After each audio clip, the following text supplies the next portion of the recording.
Hey, hey. How's everybody doing today? Happy Monday. I pray everybody's having a positive, productive day today. If not, I pray that your angels, ancestors, spirit guides, and of course the Most High help you with that today. I also pray that He clothes us in His armor from head to toe, that He strengthens our discernment and guides our steps as we go throughout this day. That being said, it is Monday, June 9th, 2025. I'm still in the process of testing out different times during the day. It is 6:07 p.m. real time. Darling, quit. We're going to get started with a grief affirmation, and then we'll just go down the line. Of course, it's not morning time, so we're going to skip the mantra for the day. It's okay if I feel everything at once, nothing at all, or something in between. Regardless of what I am feeling or how confusing it seems, I am in exactly the right place on my grief journey.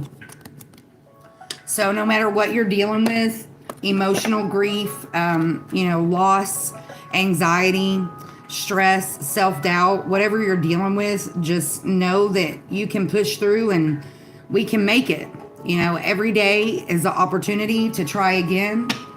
Even if you feel like the whole world has given up on you, don't give up on yourself. That's a message that I've been getting kind of all day today. In my own personal life, I've started over again. Hi there. I saw you live earlier today out by your fire. For me, it's the start of a new week. I've been up and active most of the day today. Weed eated my backyard, did my workout for the day. I've started my liquid diet for the week. That's something that I've really been wanting to do, and today is my first day of that.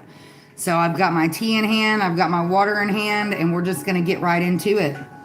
We're going to get a chakra affirmation, and then we'll get our incense lit, and then we'll just go down the line.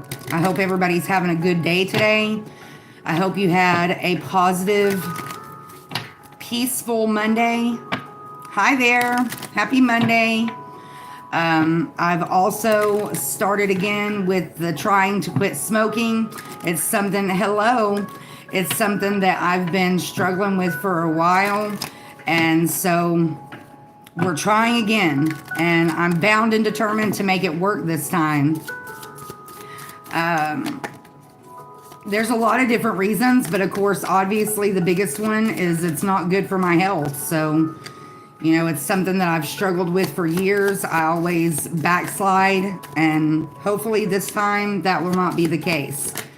So going back to what I already said, don't give up on yourself. If there's something, we got 2 affirmations out here. We got the 3rd chakra, solar plexus, self-confidence.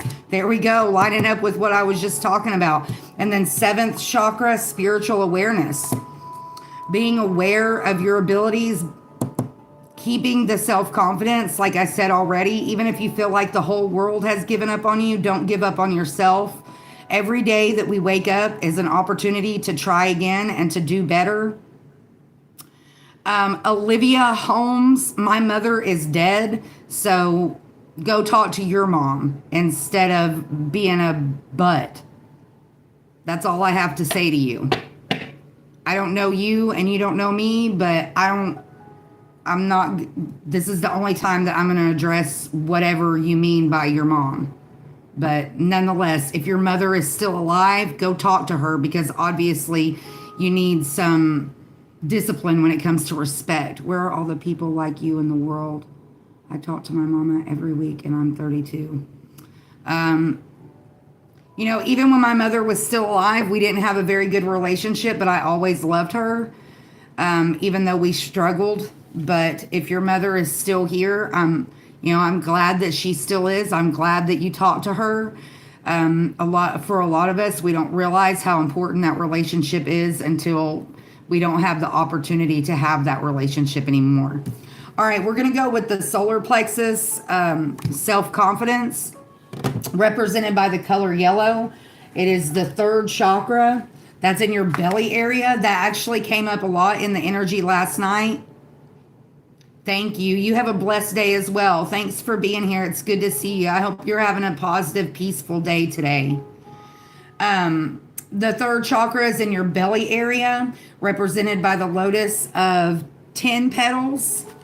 It moves in a clockwise direction and connects to the vital auric body. We'll get our incense lit for that. That is lemongrass.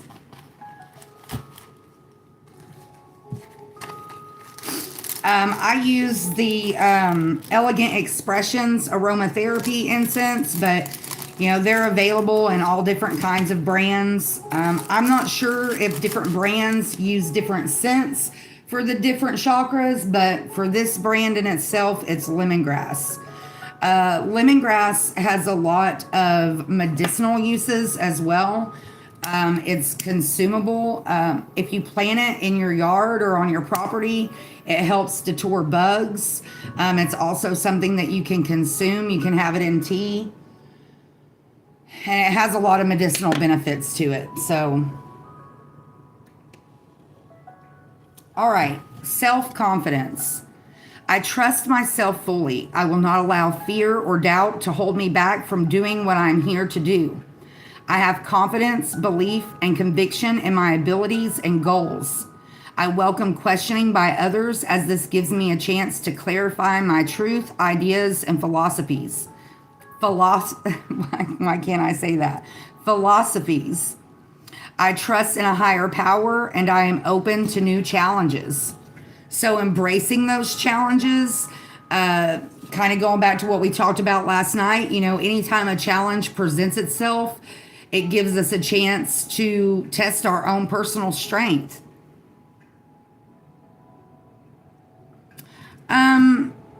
You know, really inhaling smoke in general isn't necessarily good, but the aromatherapy effect of it triggers different chemicals in our brain. But thank you for the advice. You're probably right. It's not necessarily a positive thing as far as if you were just sitting there breathing it in.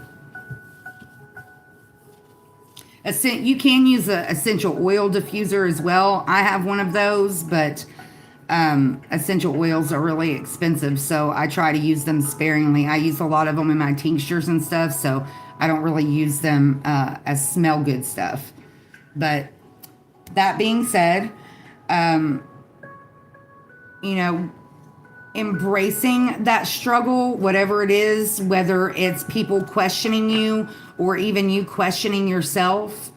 You know, sometimes when we go through that, it helps us build confidence in ourselves. If we don't have a lot of faith in our abilities, when we go through those struggles in life, it gives us more confidence in our abilities. And we did get a lot of solar plexus chakra energy in the cards last night with Miracle and Facade. Yes, it is. Exactly. All right, now we'll get an affirmation from the Wild Offering Oracle. Let's see what we got last night. Last night we got mistakes, money, and love. The love energy was really strong last night. It has been the last couple days. Self-love, love for our fellow man. You know, just walking in love, confirmation. Using self-love to strengthen your self-confidence. Knowing that love can get us through anything. Even if we're not receiving love from people around us, we can at least give it to ourselves. Wow, that popped out really fast. Feelings and true love. And love, again, on the bottom of the deck. Companionship on the top of the deck. Wow. Okay, so the love energy is still really strong out here today. True love. Your wholeness and safety lie within, not from a partner. But this sovereignty actually leads to the deepest intimacy for you to stop using others. Let me stand on my own feet, dear Lord, and know true love. The best true love you can experience is love for yourself. The more you love yourself, the more self-confidence you have, the stronger you will be, and the stronger your presence will be in the world around you. Exactly. Yeah. When we love ourselves, that gives us more love to share with the people around us for sure. And then we got feelings. Emotions want to be felt. You really can't surrender something until you deeply feel it. Allow me, dear divine, to offer all emotions to you, feeling them fully so they no longer hold me captive. We talked about that the other day. Being honest with yourself about how you feel about certain things, not trying to bury those emotions, but really trying to figure out where those emotions are deeply rooted. Going back to the triggers of our emotions, a lot of times those triggers help us see internal wounds, emotional wounds, 1111 on the timer, that actually need to be healed. And then we got companionship. When you fully bless and embrace your aloneness, you're ready for the ones who are meant to be with you. May I welcome this solitude, knowing it will open the way for all healthy relationships. That was a hard lesson for me to learn, and for a lot of people it is, embracing that alone time. I say it often, if you can't enjoy your own company, how can you expect other people to enjoy your company? Really going back to the self-love, the self-confidence, sometimes the universe forces us to be alone so that we have no choice but to heal and to focus on the things that need to be healed. Sometimes, especially in the thick of it, we almost feel like it's a punishment until we learn how to embrace it. That was a lesson that I really had to learn the hard way. I had never really had to be alone until I was like in my 30s. And it was very much forced. And so that in itself is a learning experience. And especially nowadays, with social media and everything else, we very rarely just take the time to sit in our own energy. And so because of that, a lot of people don't understand how important that really is. Taking the time to embrace that aloneness and learn what your own energy feels like. And when you do that, not only does it give you confidence, but it makes you stronger. Yes. Most definitely. A lot of people, me included, we don't know where to start. And that's one of the many benefits of the social media that we have today. Yes, it's hard to find the positive out there, but the more of us that open up and talk about that part of the journey, the more people we can help and encourage to do that. All right, we're going to get our educational moment of the day with a state card. Yesterday, we got West Virginia.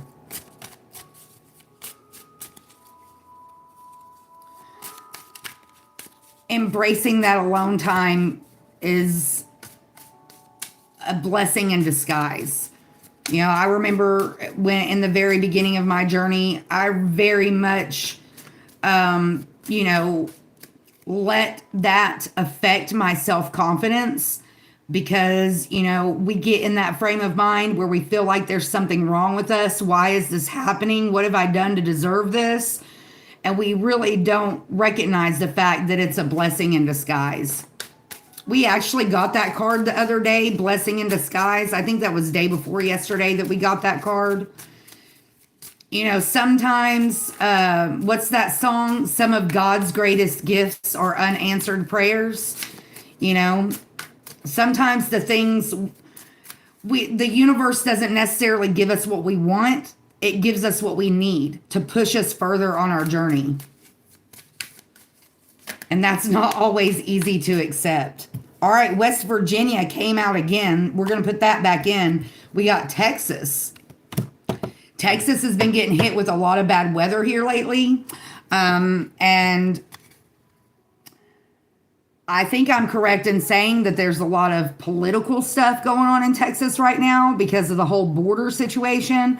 I'm definitely not going to talk about that, but that is something that's happening right now.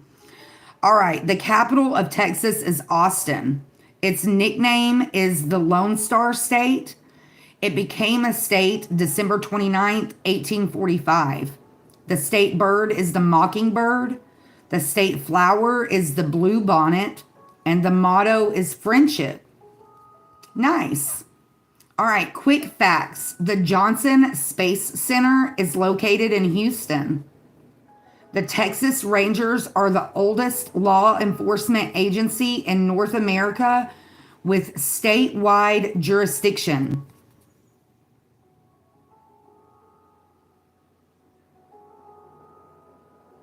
Aw, no way, are you really? Well, there you go. Thank you for being here. I really do appreciate that. Thank you for reciprocating the positive energy. All right, so a lot going on in Texas. And when I read the Texas Rangers, I think of the movie Lonesome Dove. It's got Tommy Lee Jones and Robert Duvall in it. They actually play Texas Rangers in that movie. That's a classic. That's probably about the only Western movie I'm even willing to watch. But it's one of those movies that I can watch over and over again and still enjoy it. Okay, now we'll pull from the angel numbers and the celestial insights. Actually, we'll start with the Namaste deck, the Stress Less deck. Sorry. Yesterday, we got pay attention to your posture. We talked about not only paying attention to your physical posture, but your spiritual posture, how you present yourself to the world, and going back to the self-confidence affirmation, how you feel about yourself.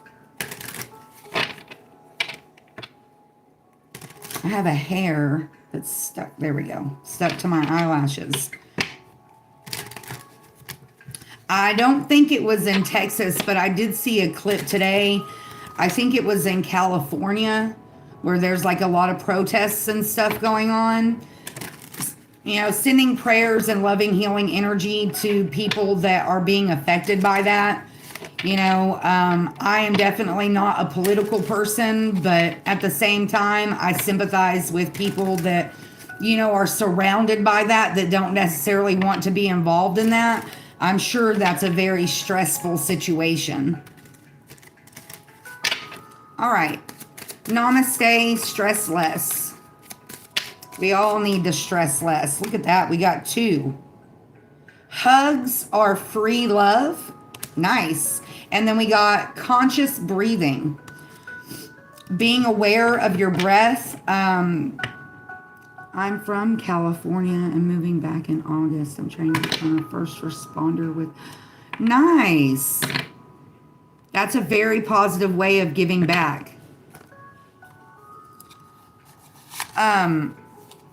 Good luck with that, by the way. I know that line of work requires you to be very healthy and physically fit, and it's not necessarily the easiest. But referring to going with the Namaste conscious breathing, when I was doing my workout before I came on, that's something that I always have to remind myself when I'm exercising, is to be aware of my breath. A lot of people have a tendency to hold their breath when they're exercising, and that can actually affect the benefits of your workout. All right, and then we got hugs are free love. All right, conscious breathing. Remind yourself to breathe throughout the day. Do you find yourself holding your breath or holding tension anywhere in your body? For example, your stomach or your shoulders. It's mentioning the stomach. That very much connects with the solar plexus with our chakra affirmation. When you are stressed, focused, or irritated, focus on breathing, especially when directed to these tense areas will promote peace of mind and healing. Start with deep breaths into your chest, then into your stomach, then release. Next, imagine your breath flowing from the sky into the top of your head, to and through any areas of tension, down to the bottom of your feet and into the earth. Imagine the opposite when exhaling. Conscious breathing is a wonderful stress reliever and can be used throughout the day anytime you notice suspended breaths, tension, a negative thought, or just because.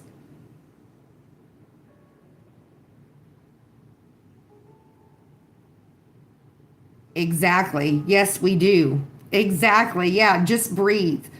You know, there's a lot of times throughout the day, and especially in those moments where I feel distracted or overwhelmed, if I can just stop for a few minutes and just really focus on my breath, big deep breaths in through your nose and out through your mouth, that is very important.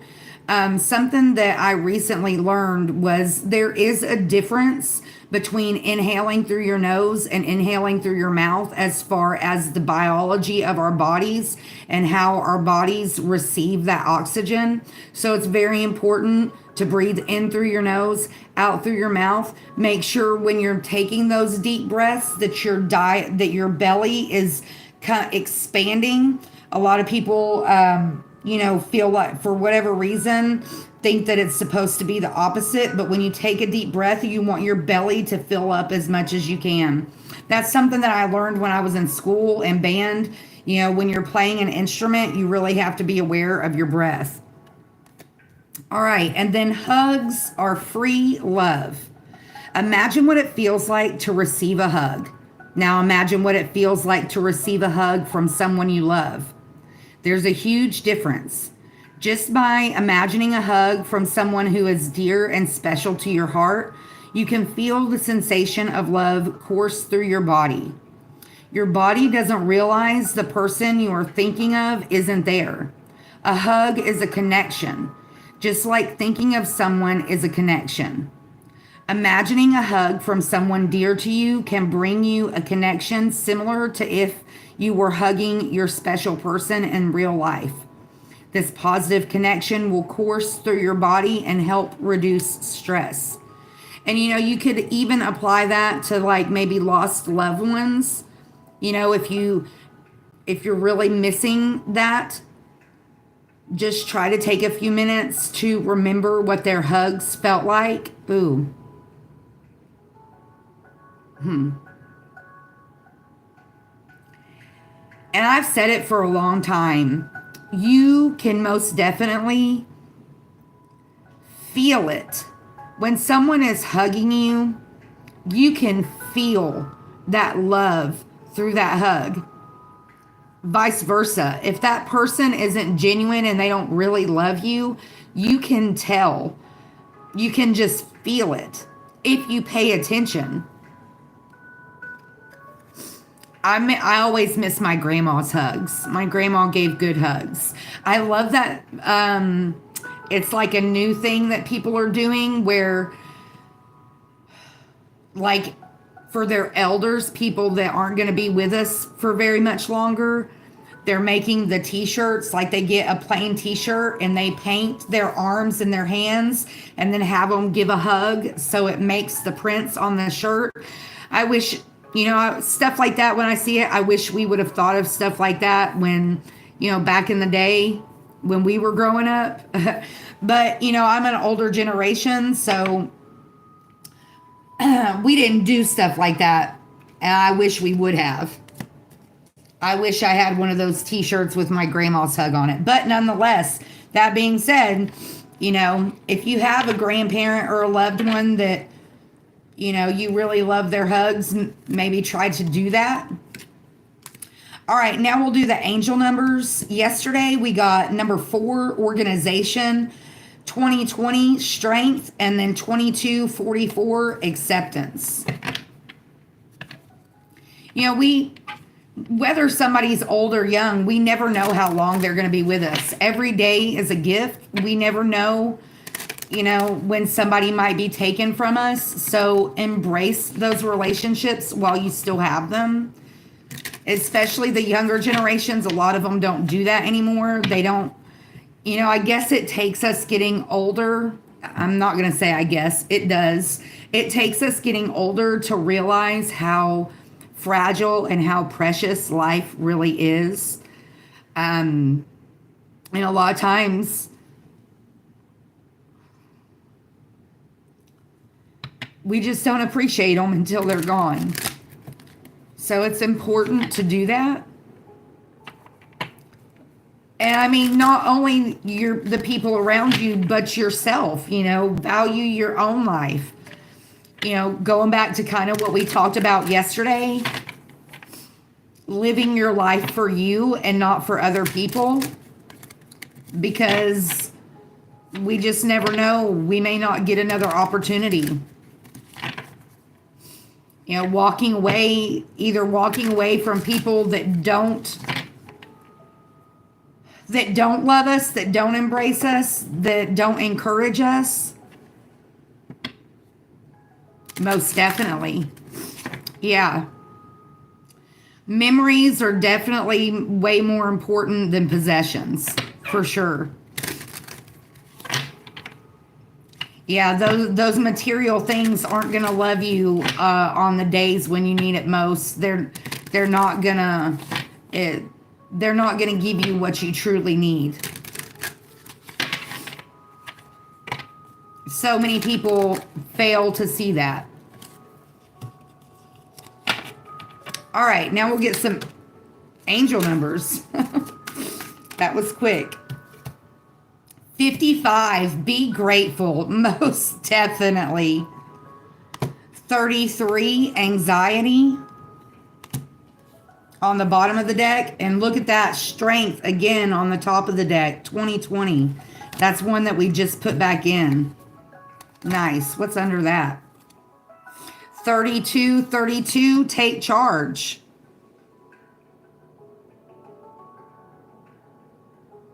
Most definitely, for sure. Unfortunately for a lot of us, those are lessons that we don't learn until, it's too late. But it's also important to embrace those lessons once we finally do learn them. All right, we're going to acknowledge 2020, but I'm going to put it back because that's literally what we got last night. But that being said, the 32, that's a number synchronicity that's been coming up a lot lately. So 55, 33, and 32.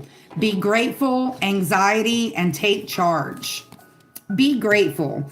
Gratitude, abundance, acceptance, positivity, contentment, and reciprocity. Stop dwelling on problems you cannot solve or situations that bring you down. Embrace gratitude and reciprocity for what life offers, and you will align with your soul's desires. What are 3 things I am grateful for today? And how can this shift in focus? And how can this shift in focus help me align with my soul's desires? Right?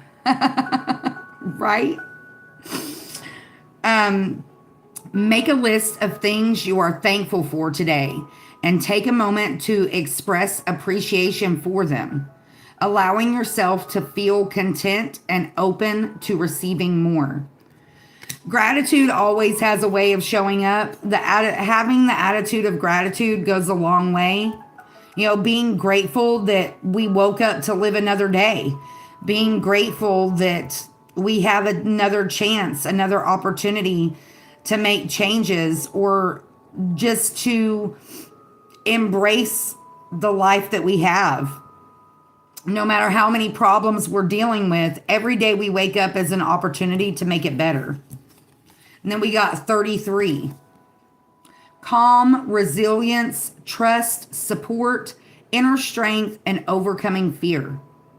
Don't let anxiety or stress take control, as they will only pull you into darkness where fear and panic prevail.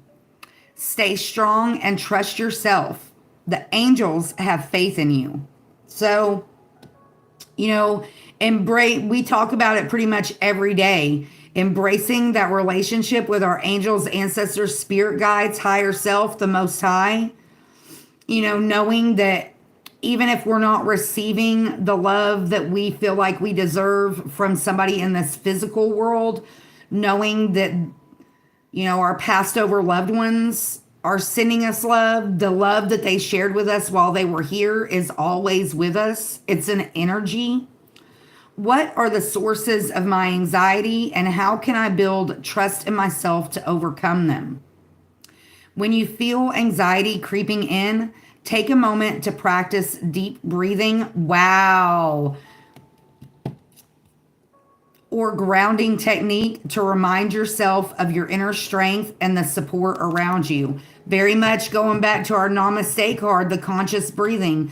Take a deep breath. In those moments of stress, anxiety, just, practice the pause and breathe.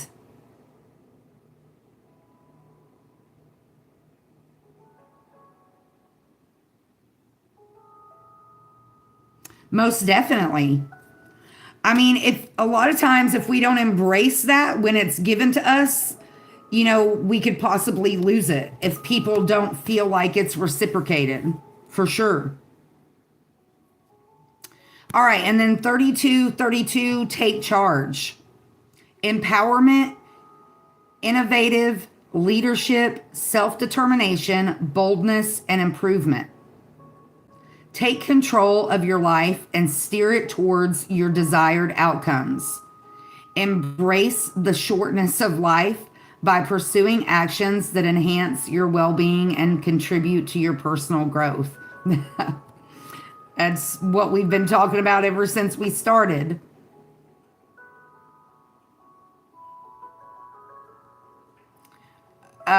Personal strength, it's something that we all need a little bit more of. And of course, prayer is the ultimate solution when you're dealing with stress or anxiety or, lack of self-confidence, lack of self-love, for sure. What areas of my life do I need to take more control over? How can I make proactive changes to improve my situation? Identify one area in your life where you have been passive and take immediate steps to assert control and make improvements. Set clear goals and take deliberate actions toward achieving them. Wow. That goes back to what I was talking about at the very beginning. I'm going to sneeze.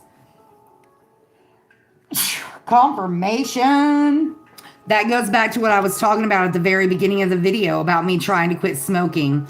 That's something that I really just kind of have to, take leadership and quit giving in to the temptation and just do it. But I mean, taking charge of our lives in general is something that if we lack self-confidence, going back to our affirmation, it can be difficult to take charge. Thank you. I don't sneeze very often, so I'm definitely taking that as a confirmation. All right, so take charge of your life. Take charge of those situations or those emotions that may be holding you back. We all deal with it, on one level or another. All right, now we'll get a celestial insights. Yesterday, we got trust and observe, confusion, and renewal. All right, so just to sum it up so far, be strong and love yourself so that you can strengthen your confidence in yourself. True love, feelings, companionship, being aware of your breath, making even if you don't do meditation, being aware of your breath, taking a few minutes to really focus on your breathing. Angel numbers 33, 55, and 3232.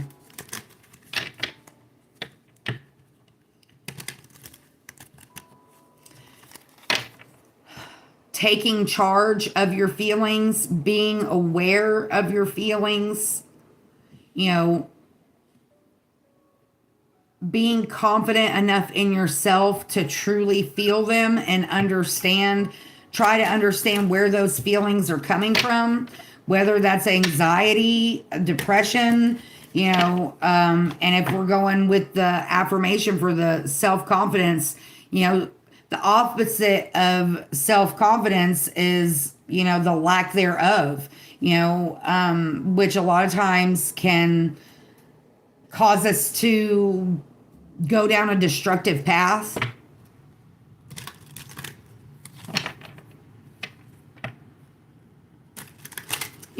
I guess that just depends on the situation. Sometimes we're the only ones that can change the situation. But for a lot of us, we ignore the signs and we try to place blame on other people instead of taking accountability. But of course, depending on what the situation is, there are some times where no, we can't change the situation. It may just be changing the way we respond or react to the situation. Trying to learn from the situation instead of just ignoring it, or instead of trying to place blame. All right, now we'll get a celestial insight. Wow, we just got telepathy the other day. That came back out. Strength, wow. And renewal came back out. Telepathy, strength, and renewal. Freedom on the bottom of the deck. Link and attract on the top of the deck. Your intuition is connecting you with others. Have you experienced moments of deep understanding with someone? Pay attention to these subtle conversations. They could hold the answers you need.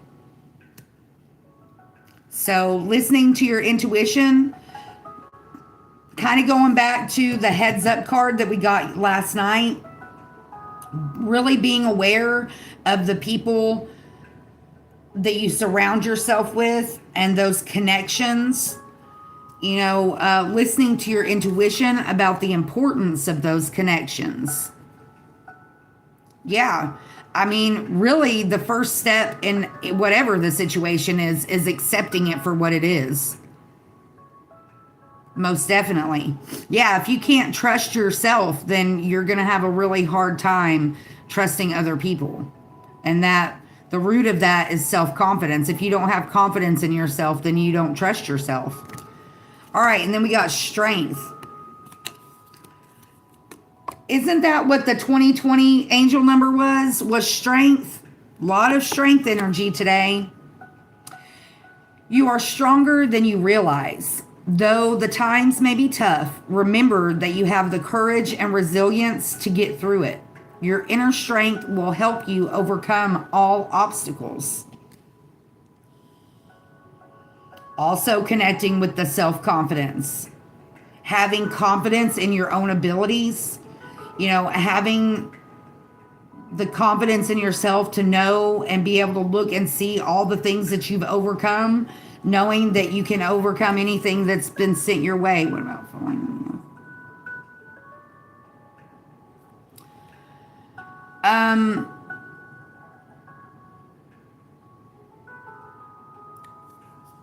Most definitely. Yeah. That self-love is very important. If you lack self-love, it's gonna affect every relationship that comes in your life. I think a lot of us have dealt with that, where we've given up on relationships, but I think it's important to remember that there's different kinds of love, and that a true relationship always starts with friendship. Being able to establish a genuine friendship with somebody with respect and trust and love and, you know, reciprocation and all that jazz, that's very important. So many people, you know, expect the Hollywood version of love, and that's just not realistic. Yes, of course, love is the most important part of a relationship, but there's a lot of other things that go into it. Love isn't enough.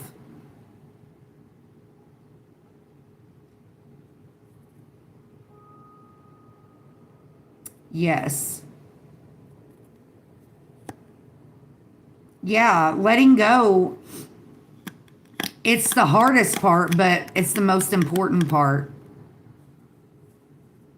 Having space to learn and grow. That kind of goes back to what we talked about at the beginning of the video about, you know, being able to be alone, being able to enjoy your own energy, and being able to see it as an opportunity for growth and healing. All right, and then we got renewal. You are entering a phase of renewal and fresh energy. Have you been feeling worn out? It's time to refresh yourself.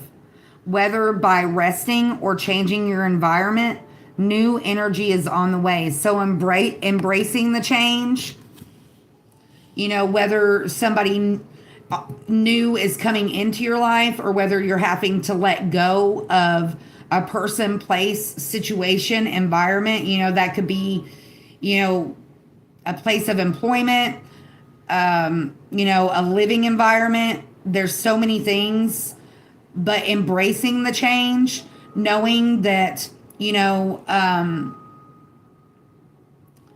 not looking at it as a loss, but looking at it from a perspective of letting go of people, places, and things that no longer serve you to make room for better, to make room for new. It could be something as simple as, you know, a renewal of your own energy.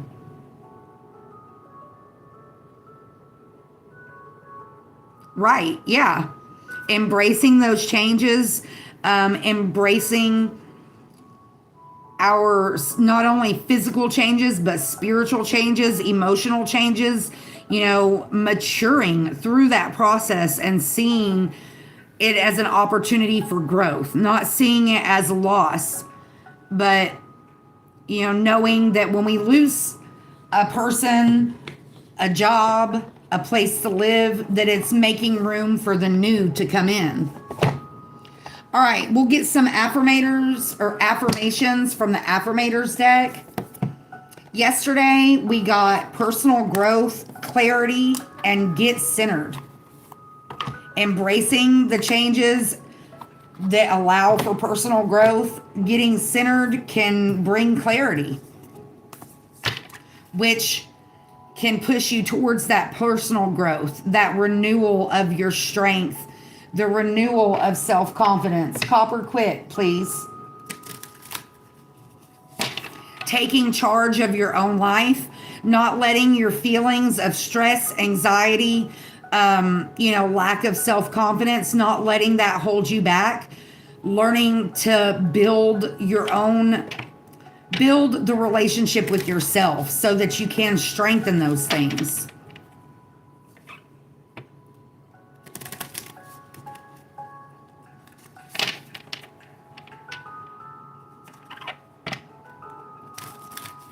Most definitely. Breath, you know, I refer to it as practicing the pause. No matter what situation it is, whether, you know, somebody's asking you to commit to something or whether you're just feeling overwhelmed in a situation. You know, I have a lot of social anxiety that I have to work on myself. And so a lot of times just practicing the pause and just, you know, finding my center and doing that breath work helps me find that center, can really change the way we view a situation or a person or, you know, whatever's kind of coming at us, which can renew our self-confidence. You know, when we commit to those things and we really like just do it and embrace it, the more you do it, the more confident you become in yourself while doing it. Just like exercising. You know, when you go, if you're somebody that's never been to the gym before, you're not going to feel confident in yourself the first time you go. But the more you go, the more confident you're going to become in your abilities. And I mean, that transcends through any area of life. All right, now we'll get some affirmations. I kind of mixed it up today. I'm kind of going out of order, but that's okay.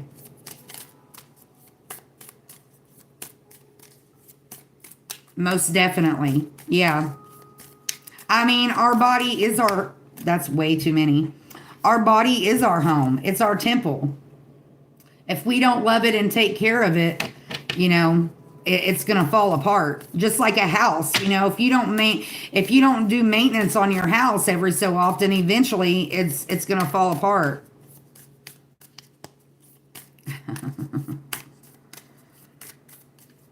Connections come in all shapes and sizes. As we've talked about through several of the videos that you've been a part of, you know, people come into our lives for all different reasons. And positive, uplifting friendships are something that none of us should really push away. That being said, I did look up the paperwork for my passport today. I actually, well, you can't, I guess you can see it a little bit. I hooked my printer back up so that I can print the application out. So I did accomplish that along with many other things today.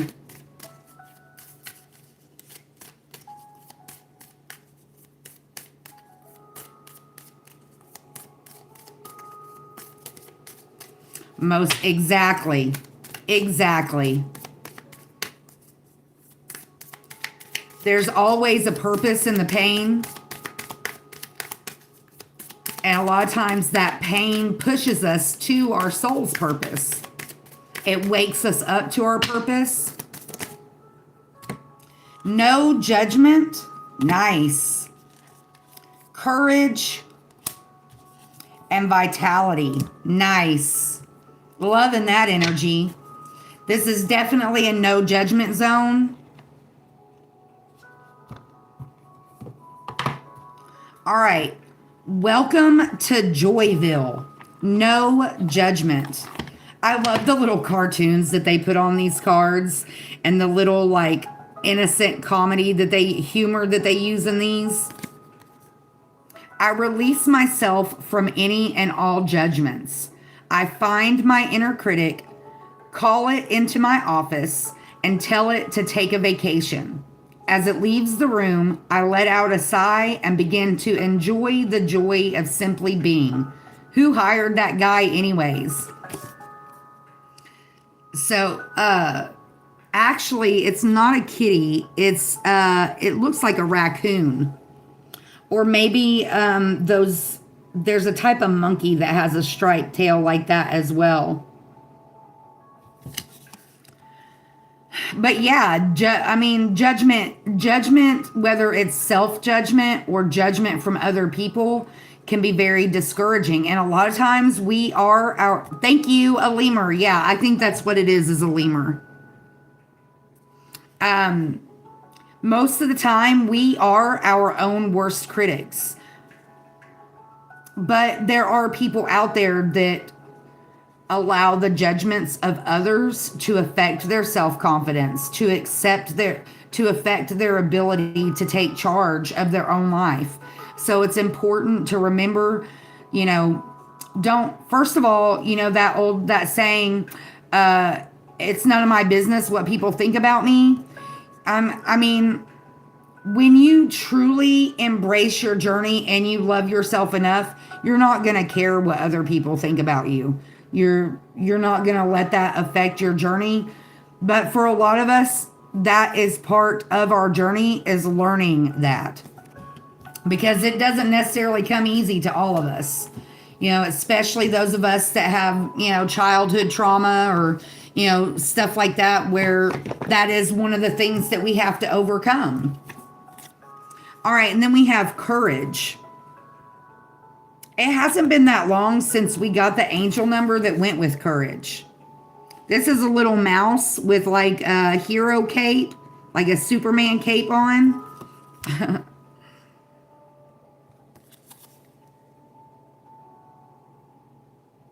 Well, it is hard, but sometimes we need to hear that. You know, be the main character in your own movie and don't allow other people to affect the role that you play in your own life. No one is fearless. No one. But even though I'm not fearless, I am courageous. When fear shows up, I do not run away from it. I use my courage to conquer it. My courage allows me to walk right up to that fear and kick it in the nuts, then quickly hide behind someone bigger until it goes away. I love the humor that they use in these cards. Yeah, sometimes that courage is required to stand up to ourselves. Have the courage to overcome those self-limiting beliefs, having the courage to take charge of our own lives, despite our anxiety, despite whatever feelings we might be dealing with, having the courage to step up and move past that. Having the courage to look past the judgment of others. Having the courage to not care what other people think. For a lot of people, that's really hard. All right, and then vitality. I'm not sure what that is. It almost looks like a slice of fruit or something, but it's holding a shield and a sword, and he has like a little Viking hat on. I am healthy and vital and strong. My radiant love of life fills me with healthy, vital, and strong cells. Okay, so I guess it's supposed to be a cell. Each cell is a warrior. Everyone has its own sword and shield. I dare you to try and penetrate my cellular army. Didn't think so, chump. So, taking that to a deeper level, really taking your physical health into account. A lot of us, when we get in our feelings, when we're anxious or stressed or depressed or lonely or whatever the feelings may be, a lot of times we allow that to affect how we take care of our bodies. Also, going back to what I said at the beginning of the video about quitting smoking, maybe for a lot of us, that's the area that we need to take charge of in our life is our own not only our physical health, but our spiritual and emotional health as well. Knowing that you're the only one that can take charge of that. You're responsible for that. You can't hold other people accountable for being unhealthy. It's up to us to make healthy choices. Whether that's, the food we consume, the music we listen to, the people and environments that we surround ourselves with, that can very much affect not only our physical health, but our spiritual and emotional health.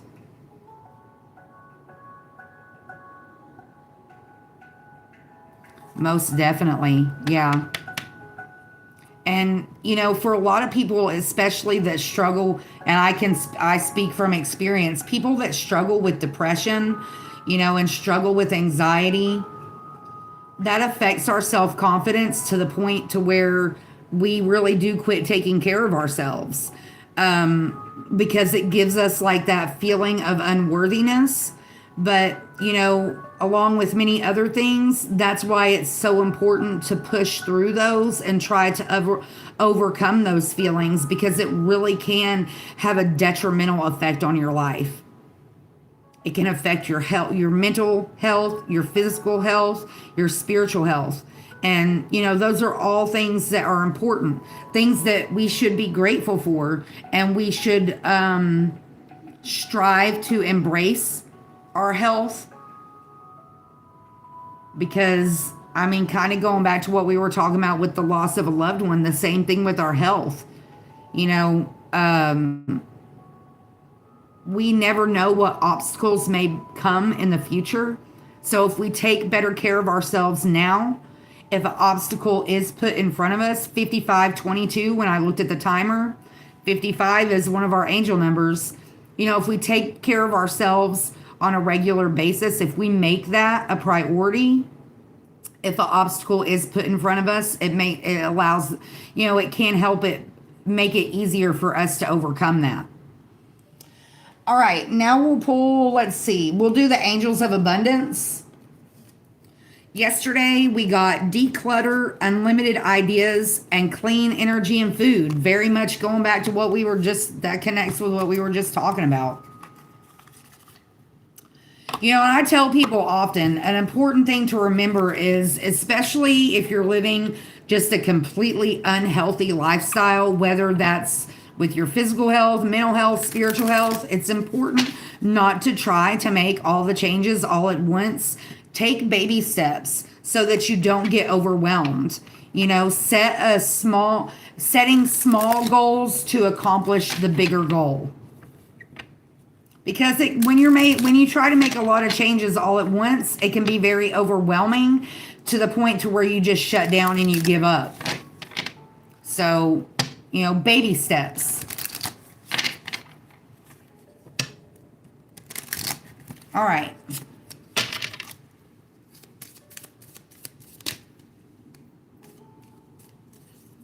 We've seen a lot of that over the last couple days. 55, 33, and 32, 32. Release jealousy. We just got that the other day. Raise or promotion on the bottom of the deck. Quiet retreat on the top of the deck. Very much connecting with the energy from last night about, getting clarity, getting grounded, getting centered. Taking that time to analyze your own energy. Oh, jealousy is an affirmation that you don't have something. We talked about that the other day. A lot of times when you're jealous of somebody for having something, it's because that's something that you truly desire within yourself. Jealousy is an affirmation that you don't have something, and the universe manifests exactly as you affirm. Let other people's successes inspire rather than frustrate you. If they can have it, so can you. So no matter what it is that you're desiring, whether it's something material, whether it's something spiritual, allow receiving encouragement from people that already have that. Seeing it as an opportunity to take charge of your life.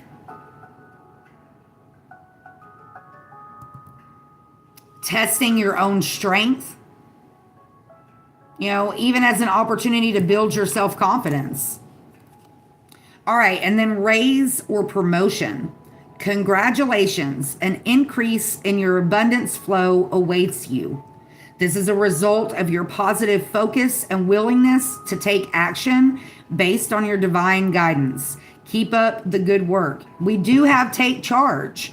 So no matter what area of your life you're talking about, when you make that decision to take charge, to take action, to move forward, to make progress, you're going to benefit from it. Not all abundance comes in material form.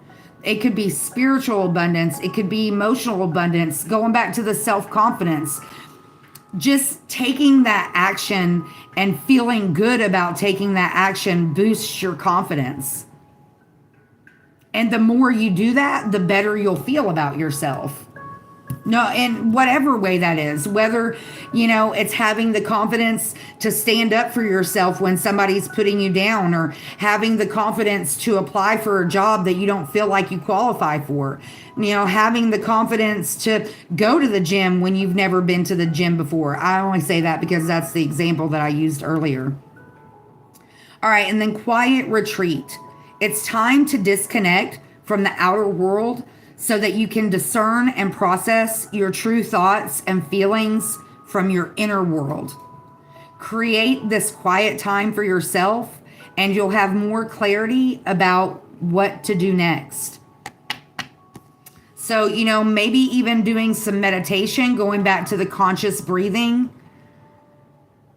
And we did talk about the other day, even journaling, spending time in nature, just getting in touch with yourself, eliminating all the outside distractions so that you can decide which path you want to take, so that you can embrace the changes that are coming and you can make a plan. I'm going to turn the air off real quick. Hold on.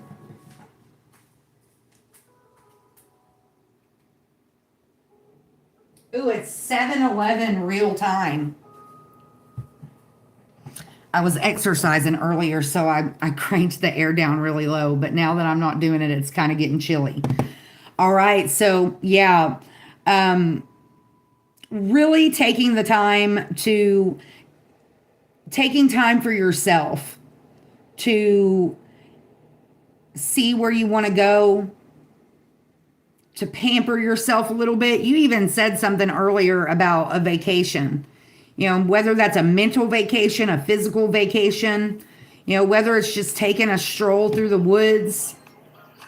Even if you're not the type of person that carries a pen and paper around, bring your phone with you and, do like a video diary. Just to kind of keep track of the thoughts that you have during that time, and then going back to it later to kind of give you some direction. Also, spending time in nature is also a good way to relieve anxiety, to release those emotions that you might be feeling, whether that's stress or depression or whatever it is. I mean, you don't literally have to hug a tree, but it's kind of like that same situation, the same scenario. And getting that quiet time will allow you to connect with your own intuition, your own energy, and maybe even give you the strength that you need to make the changes that need to be made. Breaking away from social media for a while. A lot of times when we overconsume social media, it can cause us to have a negative outlook on our journey. We start comparing ourselves to other people, and that can be very dangerous. Going back to the release jealousy,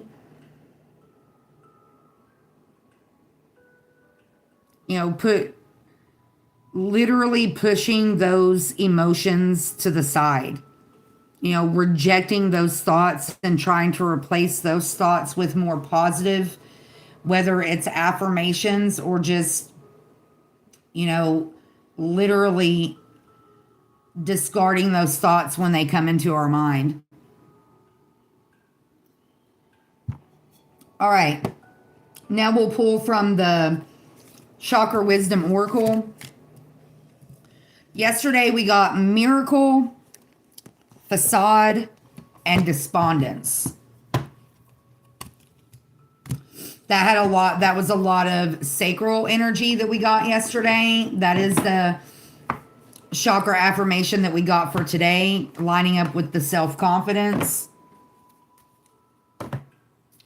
Faith on the bottom of the deck as we're getting started. Embracing when I'm looking at the companionship card,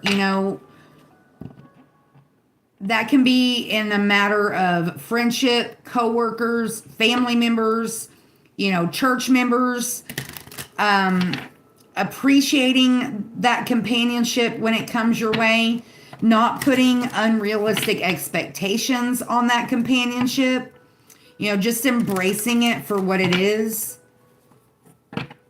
Going kind of, just going with the flow.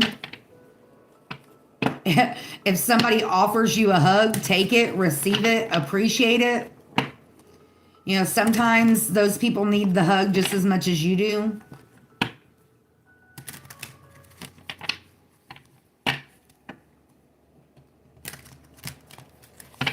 We got the courage and the take charge. I'm really being drawn to that. Have the courage to take charge, which a lot of that comes back to the self-confidence. A lot of people don't have the confidence in themselves to take charge in a situation.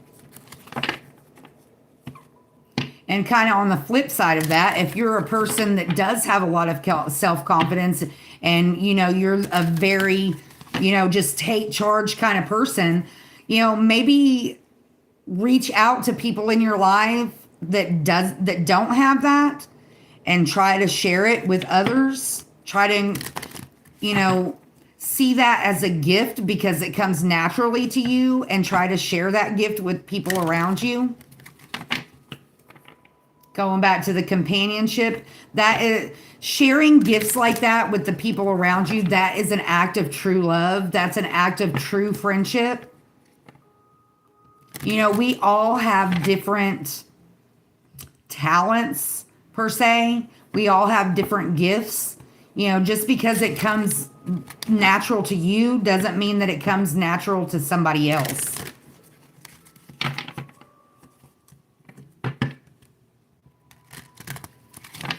All right. Chakra Wisdom Oracle.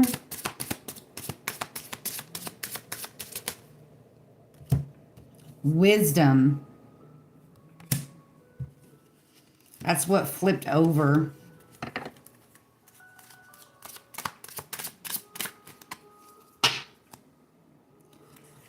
Confusion on the bottom of the deck, followed by release.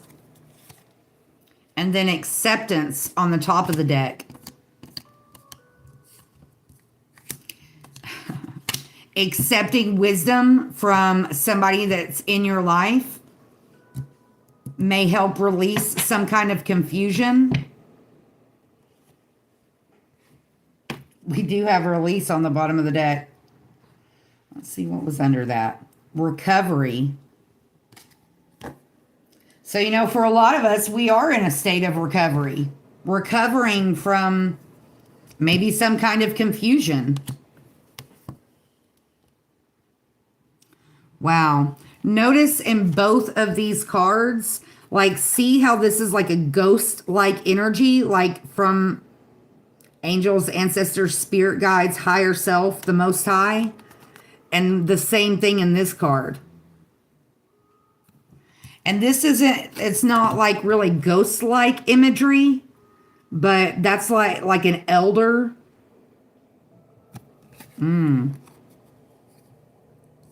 Wisdom, acceptance, confusion, and acceptance.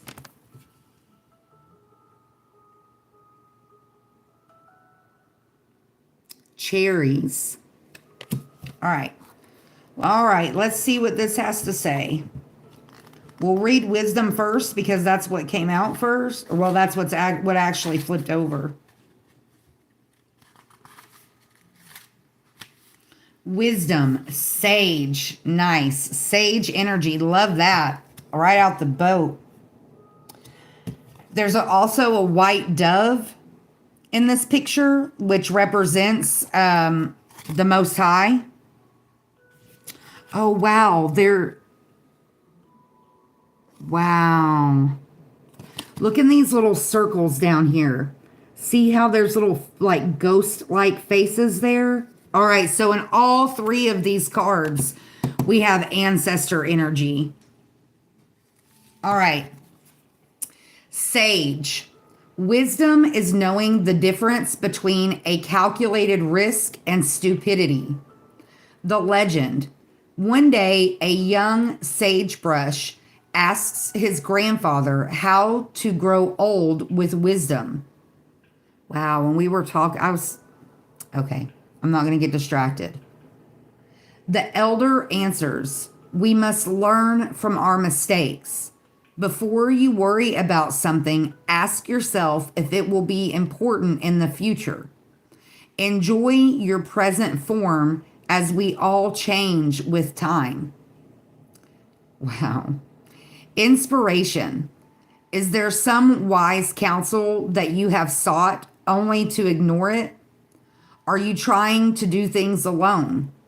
A solution may come from those more experienced than yourself. Stay in the present moment and do not let your thoughts jump ahead. Personal inquiry. Do I go with my heart or against it? Am I ready to live in leadership? Key ideas: wise counsel, focused energy, honoring yourself, contribution, being chosen, contentment, and transformation. Key words: maturity, tranquility, and support. That very much sums up what we've talked about already in this video. You know, accepting that wisdom from others when they share it, understanding that, you know, we're not meant to do it alone. We're meant to help each other. We're here to help and teach and encourage each other. Knowing that it's a process, that we're growing and learning and changing as we go through this.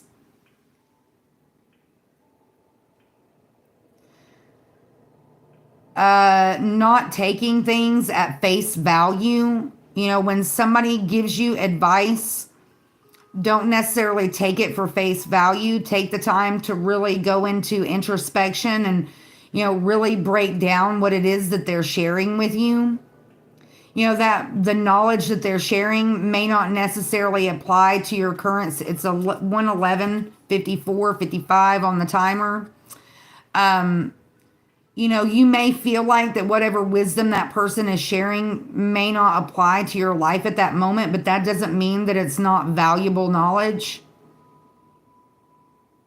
Kind of going back to the ancestor energy, you know, there may be things that people that are no longer with us shared with us while they were here that may not have applied to our life at that time, but now that we're getting older, it may actually apply. The meditation for this card, I don't always read the meditation, but I'm being pulled to read it with this one. Imagine yourself at a huge campfire. The great servant approaches and his energy radiates towards you.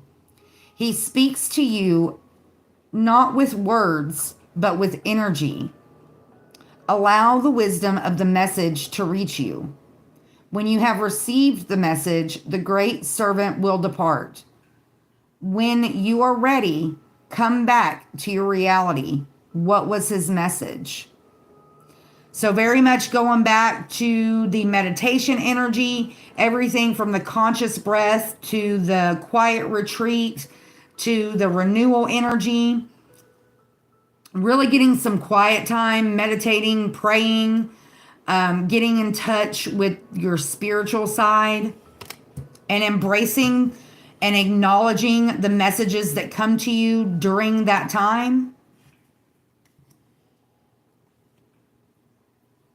All right, then we have confusion. It's like she's in a whirlwind. Whirlwind of emotions. She's wearing a blue shirt. Blue is a very emotional energy. And notice, you know, we got the hug. Notice how it looks like, almost looks like she's hugging herself there. Self-love, self-care, self-confidence. You know, knowing that the love that we received from people in the past, we still carry that love within us. Knowing that we're worthy and deserving of love. Knowing that if we don't love ourselves, we're not going to see or embrace the love that's coming from external sources, but not depending on those external sources to feel loved. The color gray is what represents the seventh chakra, the crown chakra in this deck. And even though I didn't read it, we did get a seventh chakra, crown chakra affirmation. And now that it's coming up, I am going to read it. Spiritual awareness. I should have just read it when it came out. When my mind sways negatively, I remind myself of love, truth, gratitude, and spirit. I am the observer of my thoughts, and I do not let them bring me down. I remind myself to have gratitude and acceptance for what is, and to have the courage of my convictions. Wow. I continually pursue a clearer understanding of spiritual truths behind all that is and all that is unfolding. I ask myself, is what I'm thinking the truth? And is it having a positive or negative impact on my life? Wow, that's amazing how that lines up with everything that we've already talked about, all the other cards that we've already pulled. Our crown chakra is how our angels, ancestors, spirit guides, the Most High, that's the top of your head. That's where the messages come from. You know, they have to go through the crown to get to our third eye so that we can process it in our heart. All right, confusion. Silver cloud. Every silver lining has a cloud. The legend. Jana climbs Faith Mountain in dense fog, wondering whether her decision to leave her boyfriend was the right one. There is another man waiting in the wings. There always is. It says that in quotations. Silver cloud surrounds her, and it is cold and scary. Despite her confusion, she keeps climbing. As she reaches the summit, the fog clears, revealing the town far below. With Silver Cloud's help, she has journeyed much further than she realized. She now knows what to do. She begins the long journey home to reclaim her love. Wow. Inspiration. Through the willingness to be in confusion, we find clarity. There is nothing to solve. Meditation and quiet time will bring clarity. Personal inquiry. Can I see confusion as a good thing? Can I learn to let go of needing an immediate outcome? Key ideas. Allowing confusion, spiritual support, consequences of actions, and finding love. Key words: clarity, support, and revelation. So I love it when it all comes full circle like that. Didn't we get confusion yesterday in one of the cards? I think we did. But nonetheless, pushing through the confusion, I know we got the clarity and the getting centered. You know, that is also a connecting energy here. Knowing that it's all learning opportunity, pushing through the confusion, pushing through the pain, pushing through those uncomfortable situations, emotions, and knowing that trusting yourself to make the right decisions, that the outcome, it may not happen the way we expect it to, but it's going to happen in the way that best serves us.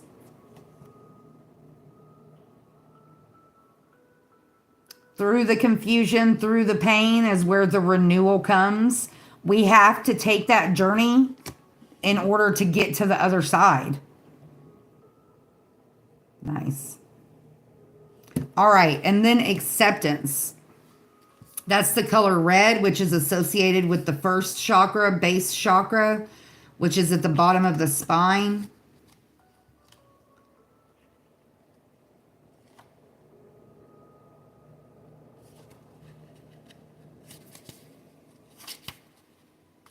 Cherry heart.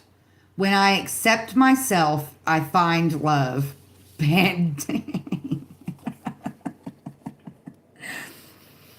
I just love it when it comes full circle like that. It never fails to happen, but it never fails to amaze me either. The legend. Cherry loves her work as a waitress, but feels that something is missing from her life. She has a boyfriend, yet she senses he is unfaithful. One day, a customer orders cherry pie. Cherry cuts a slice and sighs to a friend that her life is like that pie, with a slice missing. Her friend remarks that maybe Cherry is a heart-shaped pie. Cherry's perspective changes. She leaves her boyfriend and later meets a man who makes her happy. Inspiration. A magical box of self-acceptance appears before you. Your unique qualities reside within. Open it. Are things simple now? Cherry Heart invites you to see yourself as complete, just as you are. Personal inquiry. Am I assessing myself accurately, or am I distorting my reality in a self-defeating way? Can I simply accept myself? Key ideas. New ways of seeing yourself, embracing imperfection, feeling incomplete, selling yourself short. Key words. Manifesting, knowledge, and luck. Very much lining up with the self-confidence, the self-love, the self-forgiveness, the spiritual awareness. Wow. When you have those feelings of, self-doubt, pushing through that. Knowing that if you're able to push through that, it will make you, you'll become stronger for it. Also, going back to the no judgment. Quit judging yourself. Quit having unrealistic expectations. Also, going back to the wisdom, a lot of times we don't see ourselves the way the world sees us. And that can be a positive or a negative. Sometimes things that we don't see as a positive trait, other people see it as a positive trait. Hugs or free love, show yourself some love, even if you're not receiving that love from the outside world. In reality, self-love is the most important. The more you love yourself, the more you put that energy out, the more you'll receive in return. Whew, that felt like a mouthful. That was a lot. But at the same time, it's a very positive message, and it's all very much connecting. And the energy of taking time for yourself, getting grounded, getting centered, loving on yourself a little bit more, that energy is carrying over from yesterday. The more you do that, the more confidence you'll have in yourself. All right.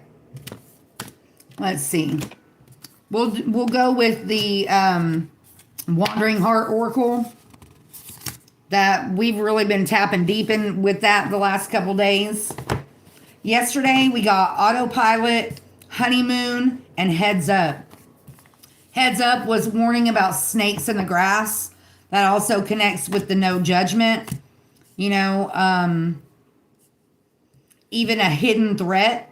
Going back to the being aware of the people you surround yourself with, the energy and environments that you put yourself in. Just because somebody presents themselves in a positive way doesn't mean they have positive intentions.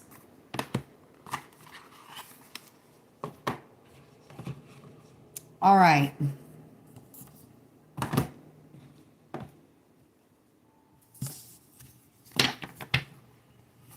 You know, when somebody shows you their true colors, don't try to repaint them. We have a tendency to see the best in people, and especially if we don't have confidence in our own intuition, and if we haven't gotten strong in listening to our own internal voice. You know, a lot of times we'll just discard that when we get that feeling like something's just not right, but don't do that. Have confidence in what you're feeling, whether that's, you know, an actual feeling or just like that inner voice talking to you. Listen to that voice. A lot of times when we don't, we end up regretting it in the long run.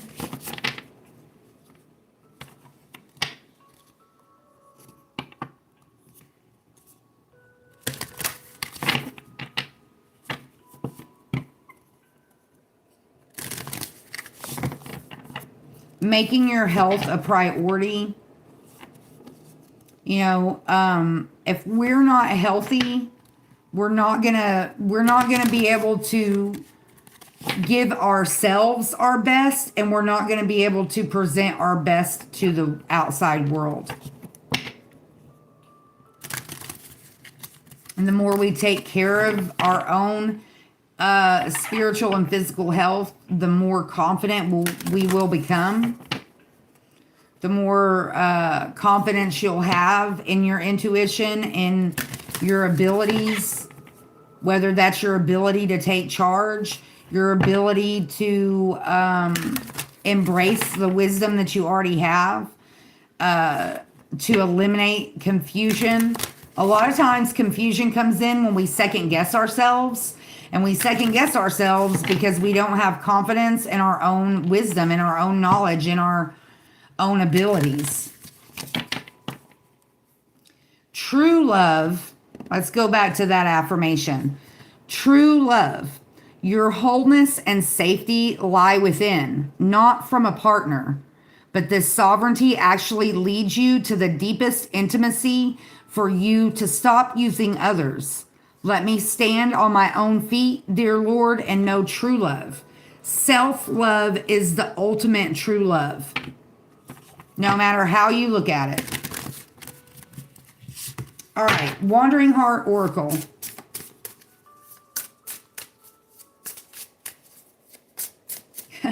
When I looked at this acceptance card with the cherry pie, I'm getting that from Forrest Gump.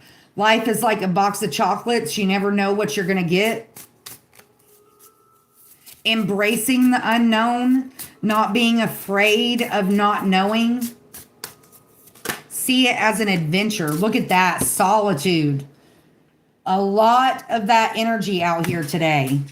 Bear fruit on the bottom of the deck. Fall back on the top of the deck. 6, 35, and 40.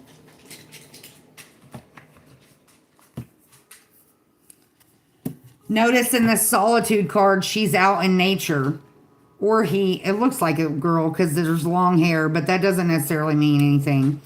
That person is out in nature. And also, I mean, in the bear fruit card as well, it's multiple people, but they're out in nature. All right, number 6, solitude.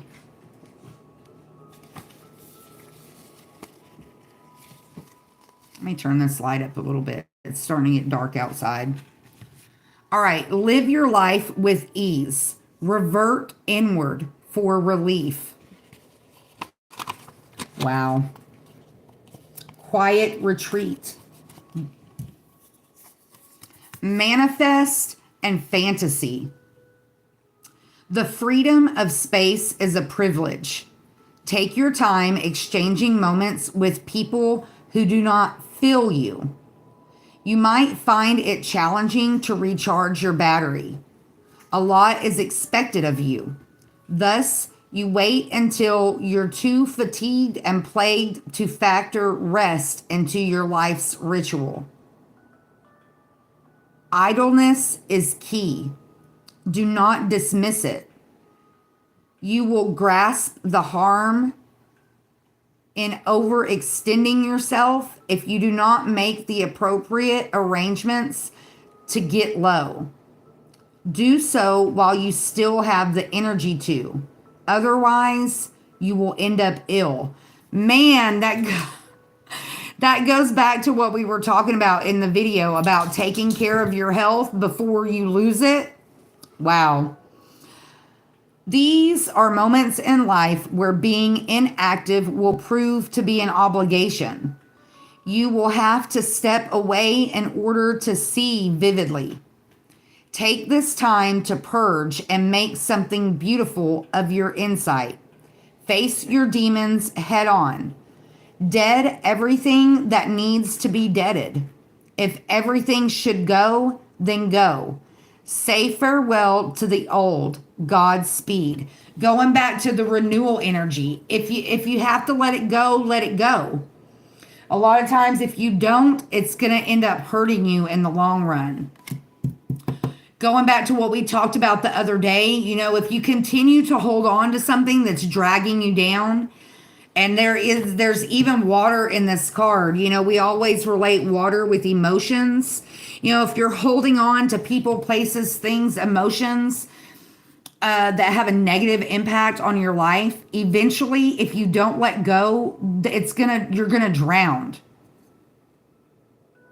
And I'm saying that like metaphysically, not literally, but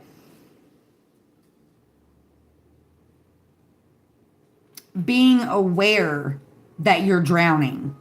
Kind of going back to what we talked about at the beginning, acceptance is the first step to getting over whatever it is. If you can't accept that something needs to go and you keep holding on to it, holding on to it is gonna hurt you. And I mean, it could hurt you to the point to where you can't bounce back from it, depending on what it is. So embracing your solitude, seeking that solitude and taking time for yourself. That thread is all throughout this. All right, fall back, number 35, which breaks down to an 8.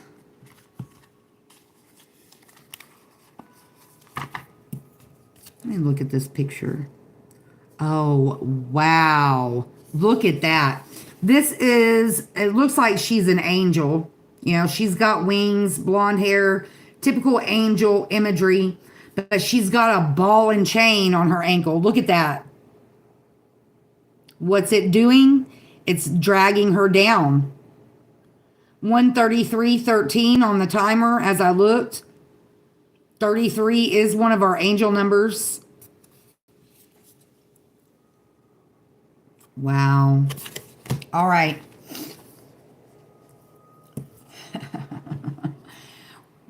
Retreat, rest, reevaluate, repeat.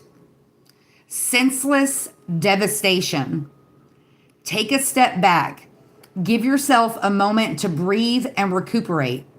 Think about all the positives and negatives of your affairs. Are you able to exhale properly? Shut up. Being aware of your breath. Or are you too invested and caught up in connections that regularly leave you feeling bothered? You have to know when to pull your own card and put yourself in a timeout. This may be one of those moments. So going back to the accountability and the acceptance, calling yourself out. We can't depend on other people to do that. Sometimes we have to call ourselves out on our own BS and then take the necessary steps to fix it.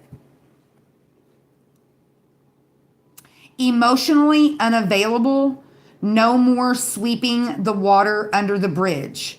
You don't understand, and you don't, slow down. You don't stand in the way of fate. You've seen red flags that do not sit well with you. So now you reevaluate the circumstances.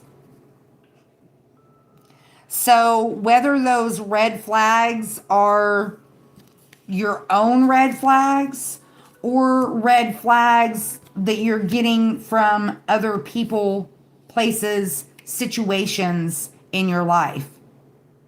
Going back to what I said earlier about when somebody shows you their true colors, don't try to paint them something different. When you see the truth about a certain situation, how it's affecting you, accept that truth. Have the courage, have the self-confidence to take action. Wow. All right, and then we have number 40, Bear Fruit, which is the very last card of this deck. Relish in the sweetness of life. Labor and homage. Going back, I can't remember when we talked about it, but going back to the bitter and the sweet. Embracing the bitter so that you can appreciate the sweet. The fruit of your labor offers forgiveness. The fruit of your labor invites luck. The fruit of your labor provides joy. The fruit of your labor brings pleasure. When your concentration is directed towards one specific thing, chances are you will reap what's fitting. You will pull in favor where you rest your heart. Your many nights of prayer, worry, and faith are finally paying off. You have worked hard for everything you receive. You are a dear friend and an honest companion. The foundations to your relationships are solid. You are optimistic at the core. You are too strong to second guess this moment. The law of attraction proves your spirit is made of gold. Do not forget to give thanks to the Most High, to your tribe, to the land, to your dead people, your passed over loved ones. Wow, they really, they could have said that in a softer way, but to nature, to your body, to all the things that have contributed to your long-term welfare. Going back to the angel number 55, be grateful. Be grateful for everything. The things that you've had and lost. I say it at the end of every video. Be grateful for what you have. The big, the small, and the blessings yet to come. Being grateful for your health. Your health is a very big thing here as well, going back to the vitality affirmation. Being grateful for your health and playing your part in maintaining that. Whether it's your physical health, your spiritual health, your emotional health, whatever that is. That saying, if you don't use it, you'll lose it. If you don't appreciate it, we don't appreciate what we have till it's gone. I can't remember who it is that says it, but when you're healthy, we find all kinds of problems in our life, stress and anxiety and things that weigh us down. But as soon as you get sick, the only thing you worry about is being sick. And whether that's physical, spiritual, emotional, sickness comes in all shapes and sizes. So seeking the solitude, falling back, realigning yourself, gathering your thoughts, making a plan, taking charge, not judging yourself for, the mistakes you've made, the wrong turn that you took. Because in reality, judging yourself is just diminishing your self-confidence, loving yourself a little bit extra, focusing on your breathing, focusing on your health, which will renew your strength. You know, whether, you need to quit smoking, whether you need to exercise more, whether you need to eat better, whether you need to drink more water, whether you need to spend more time outside, all of those things are gonna not only improve your physical health, but it's gonna improve your spiritual health and emotional health as well. It's a hamster wheel. It's all the wheel of life, the circle of life. It's all connected. I'm seeing like the medicine wheel, like from Native American medicine. Accepting the things that come your way, whether no matter what it is, trying to find the positive, embracing it, seeing it as a learning opportunity and an opportunity to gain wisdom, to eliminate the confusion. Don't let people, places, situations add confusion. But also, if you are confused, retreating from the outside world so that you can strengthen the way you look at that situation. You can find your own personal strength in being able to see the pros and cons, being able to look at a negative situation and seeing what positive things can come from that. Knowing that as you overcome whatever situation that is, that it's going to strengthen you. Really just taking charge of life in general, not letting other people, places, and things influence which direction your life goes. Don't be afraid to ask somebody for a hug. There's a woman that goes to the church that I go to that every week she walks up to me and says, "Do you need a hug?" And of course, I'll always take a hug. And, in reality, she probably needs that hug just as much as I do. But, give credit where credit is earned or deserved. She always asks if I need a hug. And sometimes, energy like that can come from some of the most unexpected places. Embrace those moments. Don't judge people that are there to offer love, to offer wisdom, to offer, some sense of strength that you may need at that time.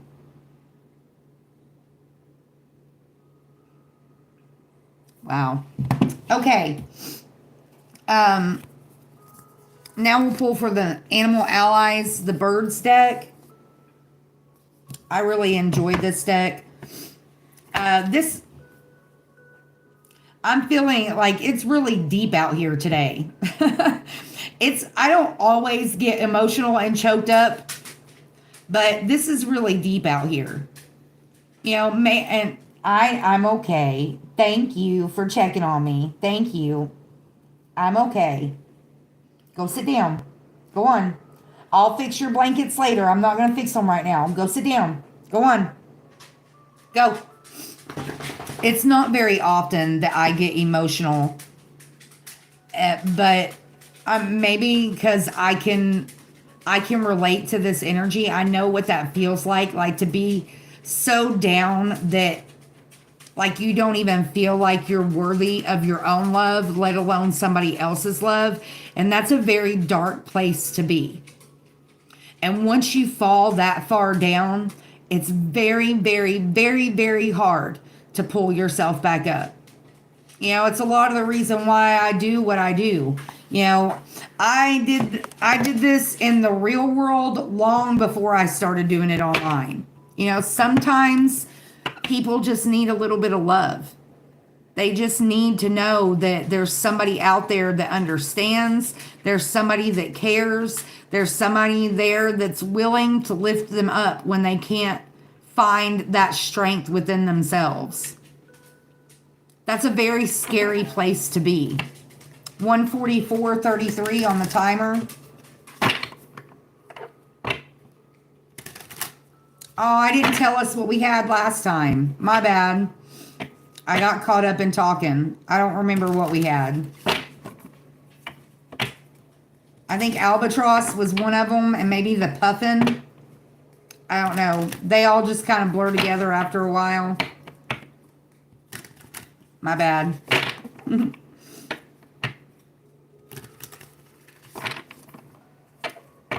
if that's something that you're dealing with, if you're in that place, don't be so discouraged that you don't reach out and try to find somebody that can help pull you out of that.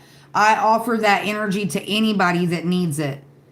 You know, if you're in that place where, you know, you just need somebody to listen, you need somebody to encourage you and lift you up, reach out for that. You know, YouTube doesn't have a messaging system, but I mean, as always, you can comment on one of the videos, or you can find me on Facebook as well. My Facebook information is in my description. I know what a dark place that can be, and I offer myself to anybody that needs that companionship, that needs somebody to understand what they're going through. No judgment. I mean, I've been through some dark times in my life, and I don't judge anybody for anything. I've done a lot. I've seen a lot. I've experienced a lot. I've seen a lot of other people go through a lot of stuff. You know, I don't look like what I've been through. We'll just put it that way. So don't ever, if you ever come across one of my videos, don't ever think that you can't reach out to me. My plan eventually is to set up a communication line, but they're having to do some, I called about it earlier. Well, I guess it was the middle of last week, and they're having to troubleshoot my phone that I'm using for that service, because for whatever reason, like it says that I have service, but I don't. I can't call or text. So anyways, as soon as I get that ironed out, I will have a connection line that will go with my channel. And in worst case scenario, if I have to, I'll just use my regular phone. But the problem with that is I won't be able to, you know, use my phone for this while I'm doing that. So anyways, I'm working on it, but I don't ever want anybody to feel like they're alone in the world. I know what that feels like. And I know that for a lot of us, you know, we really are. We don't have family we can turn to. We don't have friends that we can turn to. We've literally had to walk away from everything. We've had to let go of what our life was so that we can move towards what we desire, what our life is meant to be. And that's a very scary place to be. Give yourself a hug. Show yourself some love. Don't be too hard on yourself. You know, acknowledge those feelings, but don't let those feelings, don't fall back into old thought patterns, into old routines. Just because you're in that transitional phase, don't fall back. Don't go back to people that you've already walked away from just because you don't want to be alone. I know how hard that is, but please don't, because it just makes it worse. It makes you feel worse about yourself. And the more you go back, the more you backslide, depending on how far back you slide, it makes it so much harder to come back up for air. Love yourself enough to keep moving forward. Even if you're just taking one step at a time, it doesn't have to be giant leaps. But love yourself enough to keep moving forward. Find your inner strength to take charge of your feelings. Don't let your feelings take charge of you. Okay. Animal allies, birds. An uplifting oracle deck by Jessica Swift. Eureka. I don't know if I'm saying that right. Urraca. We got vulture on the bottom of the deck. This world is full of vultures. Let's see what's on the top of the deck. Wren on the top of the deck. That's actually the bird that's on the front of the box. That's been happening a lot here lately too. The other day we got the main card of the Wandering Heart Oracle as well. All right, so Wren, Eureka, and Vulture. I'm going to have to look that up because I feel like I'm saying that wrong.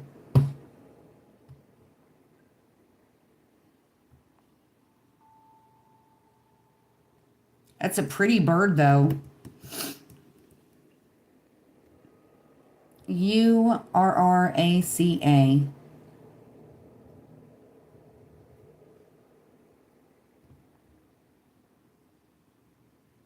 Oh, it translates to magpie. This is the Spanish word. It means chatterbox.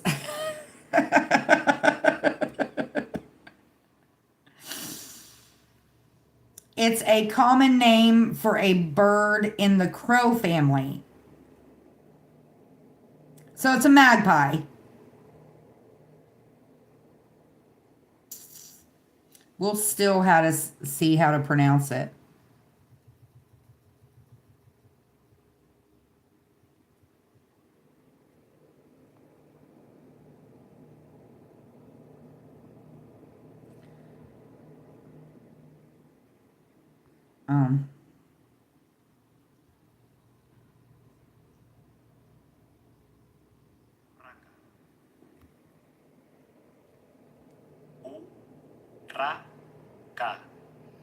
Urraca. Urraca. I can't roll my R's like that. I'm not Spanish. And I'm literally tongue-tied. Urraca. Urraca. Okay, so I was close.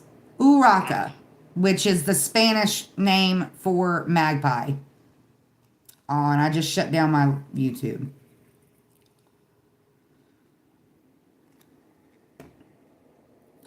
Urraca, or magpie. That's where Cisco comes in. Commercial. We're creating solutions that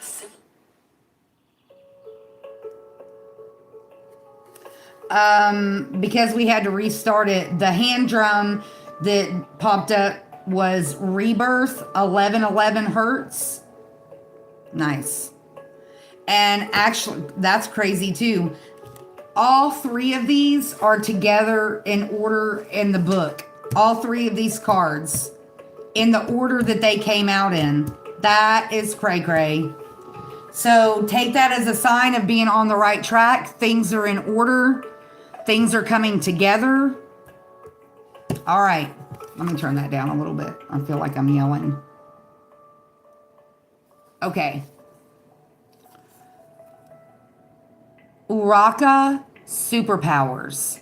Luck, love, charm, prosperity, making good choices, playfulness, resourcefulness, imaginative, having swag, being vocal and witty. Urraca wisdom. A fresh outlook, humor, and charm are welcome almost everywhere and draw attention in positive ways. When this card appears, get creative with communication. Speak up and out. Join forces with others who share the same values. Urraca wants you to know you belong. Everywhere you find yourself is right where you are meant to be. If you long for closer community, you have the skills and the resources to build it yourself. What do you want your corner of the world to look like? Go make it real. Wow. So good vibes, good energy, knowing that, you do have people out there that are on the same page, looking at things from a different perspective with a fresh outlook, bringing humor, into maybe a situation that's not so positive, drawing attention to the things that are positive. Nice. All right, and then Vulture. Vulture superpowers: community, care, rebirth, purification, soaring above the fray, taking risk, belief in self, wisdom, making use of what is readily available. Vulture wisdom: do not be swayed by opinions that don't come from a place of curiosity and understanding. Appearances can be deceiving. When vulture appears, consider your future. What needs to be picked clean in your life? Tidy up. Wow. Tidy up your inner world to create a fresh space and bring something new to fruition. Vulture wants you to know sometimes you'll be misunderstood, and that's okay. You know what your purpose is, and that's what matters at the end of the day. You can feel misunderstood and be confident in your convictions at the same time. Wow. All right, and then we got Ren. Ren superpowers: determination, enthusiasm, spreading happiness, being comfortable in new situations, having a strong moral compass, valuing personal freedom. Ren wisdom: the ability to blend can often be a secret weapon. Having a keen, observing eye and adaptability helps cultivate confidence. Ooh. Wow, confirmation on that. That doesn't happen very often. My connection just dropped and then reconnected. Keep your eyes and energy focused on your own goals and desires. If you've gotten off track, adjust your course and get back on the path you've spent your precious life clearing. What was I just talking about? What was I just talking about? I love it. I get excited when it aligns like that. Ren wants you to know you can pivot your outlook anytime. Cultivate positivity and enthusiasm. Bring your inner spirit's can-do attitude to anything you find yourself struggling with. I mean, that's in a nutshell everything that we've been talking about already. You know, embracing change, being aware of your surroundings, out with the old, in with the new, being excited about the renewal of what's to come. Accepting things as they are, not trying to deceive yourself with a different outlook. Being honest with yourself about where you're at in your life, taking the time to really analyze where you've been, how you ended up there. That way you don't make those same mistakes again, so you don't fall back into those old patterns.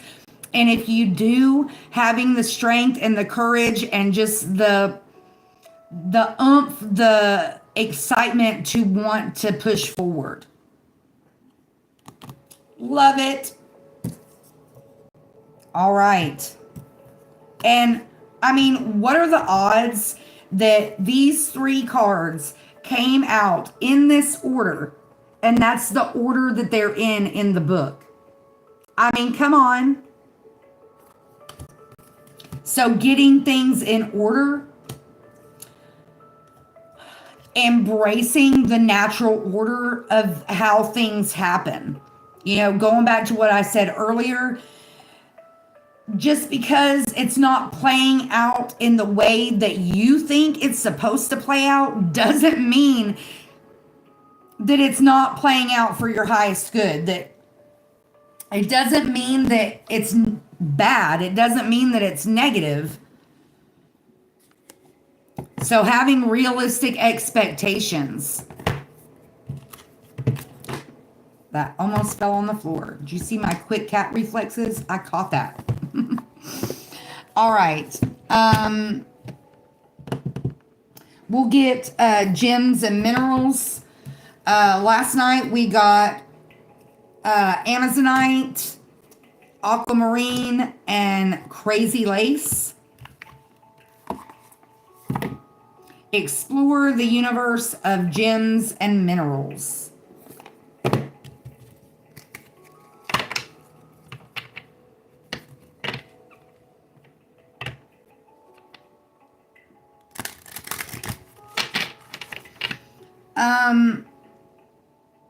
What's realistic? Well, I mean, just not,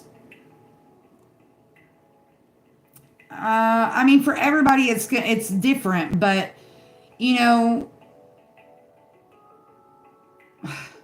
like if hypothetically, you know, if you're unemployed, an unrealistic expectation would be that you're going to become a millionaire. You know what I mean? Having realistic expectations. I mean, the answer to that question is going to be different depending on a person's personal situation. Like for me, for example, I have 2 dogs. One of my dogs does not do good with other dogs. He's my boy dog. He's experienced a lot of trauma in his life. So it would be unrealistic of me to invite somebody over and allow them to bring their dog and think that it's not going to be a stressful situation. You know? That would be having unrealistic expectations of him. You know, because I know that he doesn't do well with other dogs. It would be unrealistic of me to bring another dog here and expect it to go well. That's just an example.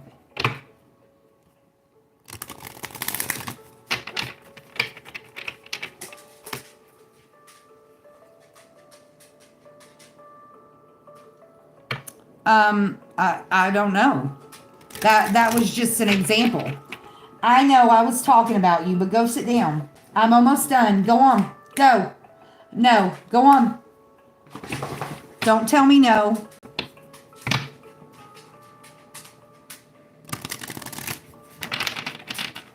I mean, I guess if you're an entrepreneur, you know, you could become a millionaire working for yourself, but I'm just saying that would be an unrealistic expectation, you know? I mean, I'm grasping for examples. You know.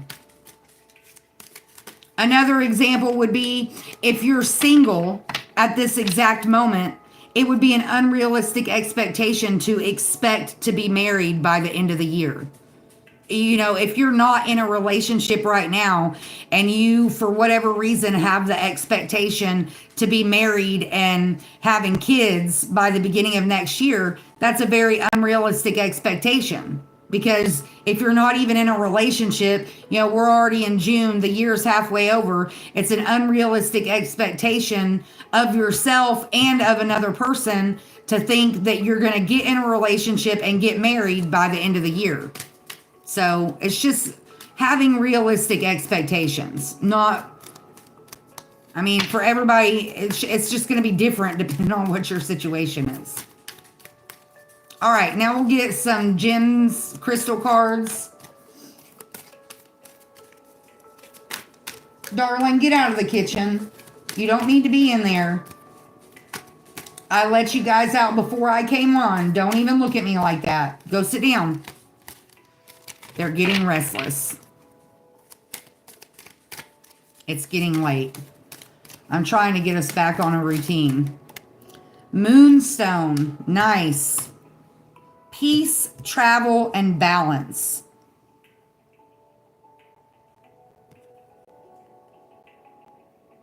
Right. Exactly. Exactly. We got topaz on the bottom of the deck. Moonstone. We saw that the other day. It didn't actually come out, but we saw that. Crystal fact. Renowned French jeweler used moonstone in many of his art designs. Moonstone is a pretty stone. They make, a lot of people make rings out of the moonstone.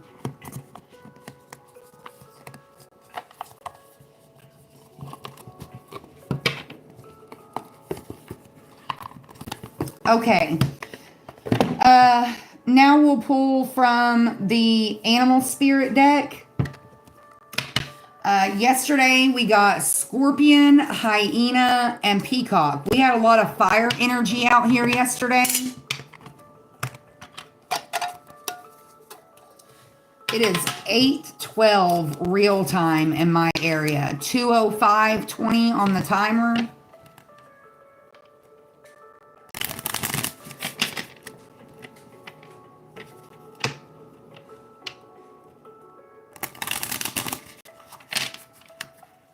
You know, I did kind of mention that earlier in the video, you know, setting small goals to accomplish a bigger goal. Like for me right now, my goal is to lose all the weight that I gained back. You know, at this time last year, I had made it to my goal weight. Then I came off the road and went into a depression, and I gained it all back after it took me like 2.5 years to lose it.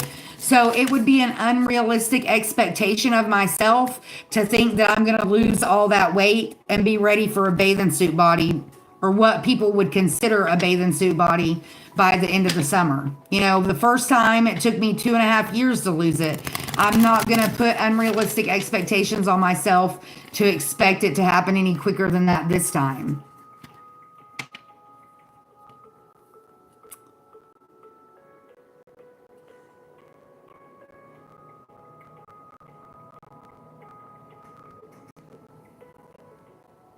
Right?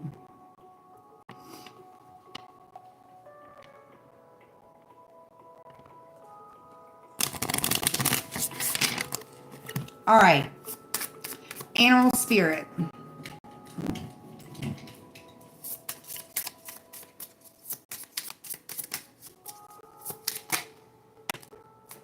Cosmic egg. Ooh, that's way too many. Hummingbird showed itself again. We got double hummingbird energy the other day.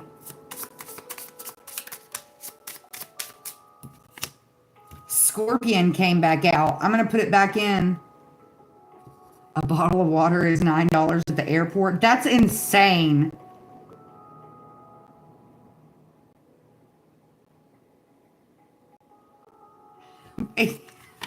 That's a very good example. Thank you. I've never been to an airport, so, oh, what is that? So I didn't know that, but that's crazy. All right. We got cosmic egg, starfish, and rabbit. Cosmic egg is spirit energy. Starfish, I believe, is water energy. And I think rabbit is earth energy. Yeah. All right, rabbit. Confirmation. Afraid of everything, overwhelmed, and frozen. The rabbit loves to remind his friends that someday the eagle will swoop down and eat him. He talks and talks and talks about it, so loudly, in fact, that one day the eagle hears and thanks him for the great idea. Rabbit energy is alive when we are scared, most often about the future, and we become our own worst enemy. We spin up a dust cloud of fear and then complain to others that we are lost. Notice your thoughts and words.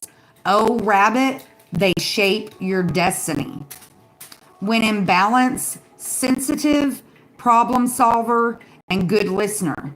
When out of balance, over explains and talks fast. To bring into balance, a day of silence. Once again, confirmation of the quiet retreat, the solitude. As if we needed another confirmation for that. That energy is out here very strong today. All right, then starfish. Beautiful, alluring, superficial, or shallow. The starfish is a natural and exquisite beauty, mesmerizing to all. Being around someone with starfish energy is a thrill, like you've been put under a spell of divinity itself. The problem is, these creatures have been reliant on how they look and what other people think of them for so long that they may have forgotten their deeper callings. When this card appears, it's important to ask, am I being swayed by outward appearances? What dreams have I put aside to please others? When in balance, uplifting, artistic, and expressive. When out of balance, gossips and feels empty. To bring into balance, positive friends. Pause. Darling, go sit down. Go on. This is not the time for that. Go on. Well, you don't have to go sit down, but you're not going to do that while I'm on here. You've had all day to do that. I know they're trying to distract me. Okay, so not putting so much focus on what's on the outside. Going back to the self-confidence, embracing our strengths, no matter what those strengths are, not depending on our looks, not depending even so much on our financial strengths, but I really am going to have to make her sit down. Quit. Go on. Go. You go. I'm normally not even out here at this time. So they're sometimes spirit uses all kinds of things to try to distract us. There's just as much negative spirits in this world as there are positive ones. And I have mixed emotions about animals. They can be manipulated just as much as people can. And I'm only talking about this because it's coming up, but it actually came up on my feed yesterday about how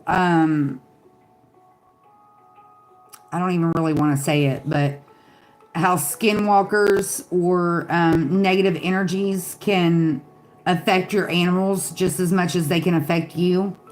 So when they start acting like that, out of their normal, like she was up eating and it's almost 8:30 at night and they don't eat at nighttime. And so that's very much out of her character. So I don't want you to think that I was being mean to her. She knows better. And anyways, all right. Cosmic egg, which is spirit energy. Completion, harmony, the infinite within. The cosmic egg is the final card in the journey of the animal spirit deck. That makes in 3 decks, we've gotten the final card. Ren was the final card in the bird deck. Bear Fruit was the final card in the Wandering Heart Oracle. And this is the final card in this deck. So that's 3 different decks that we've gotten the last card out of the deck. It represents the unfolding of cosmic consciousness. This state emerges after we have tread the path for quite some time. And through self-effort and grace, we experience self-realization. A sense of contentment and oneness spontaneously arises within us, and the veils of our self-limiting beliefs are lifted. When the essence of the cosmic egg has not been activated, we may feel as if we will never get there, or that we travel alone, disconnected from others. Even if our encounter with this card is brief, appearing as a momentary glimmer or flash of interconnectedness, its potent energy stays with us. The cosmic egg is a remedy for the fragmentation of modern life. It's through the power of this card that we are reminded of the cosmic contract written at the beginning. We hold on to life, and life holds on to us. The journey is complete, but it does not end. The cosmic egg and the seventh chakra. The subtle essence of the cosmic egg resides in the crown chakra at the top of the head. One of the aims of yoga and meditation practice is to channel energy from the base of the spine upward toward the crown chakra. Each of the 6 lower chakras plays an important role along this journey. And once the final epicenter of consciousness is activated, it is said to radiate the light of 1,000,000 suns. We did get the crown chakra, the spiritual awareness. So being aware of the role that the spirit realm plays in our lives, knowing that we are all spiritual beings here having a human experience.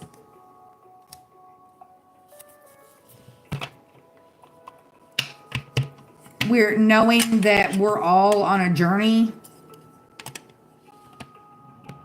not allowing limiting beliefs, whether that's beliefs about ourselves or about the world around us, not allowing that to slow our progress or stunt our growth on any kind of level. Embracing that journey. Going back to our angels, ancestors, spirit guides, and of course the Most High. Embracing. They know better, but they also feel you are going through stuff. Right. Yeah. Yeah.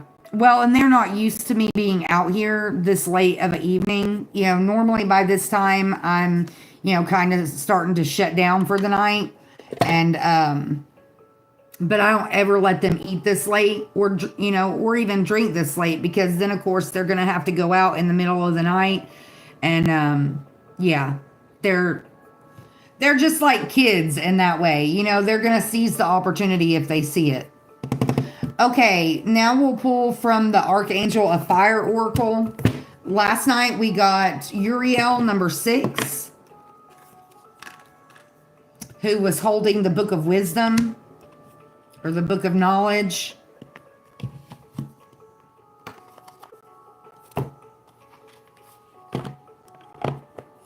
We have, especially with them, we have a very set, established routine. And so it gets under my skin when they try to break that routine. Just like him earlier, acting like he needed to go out when I let them out right before I came on and started this. And we're just now at 2 hours and 18 minutes. So, there's no way that they need to go out already. And I actually had to make them go out. They didn't want to go. It started raining. I don't know, I guess probably about 4 o'clock, and it wasn't actually raining, but everything was wet. So, I don't know. They get on my nerves sometimes when they act like that, but it's okay. I love them nonetheless. They really know how to push my buttons. Don't even think about it. Go sit down. No. All right. Archangel of Fire. Oracle.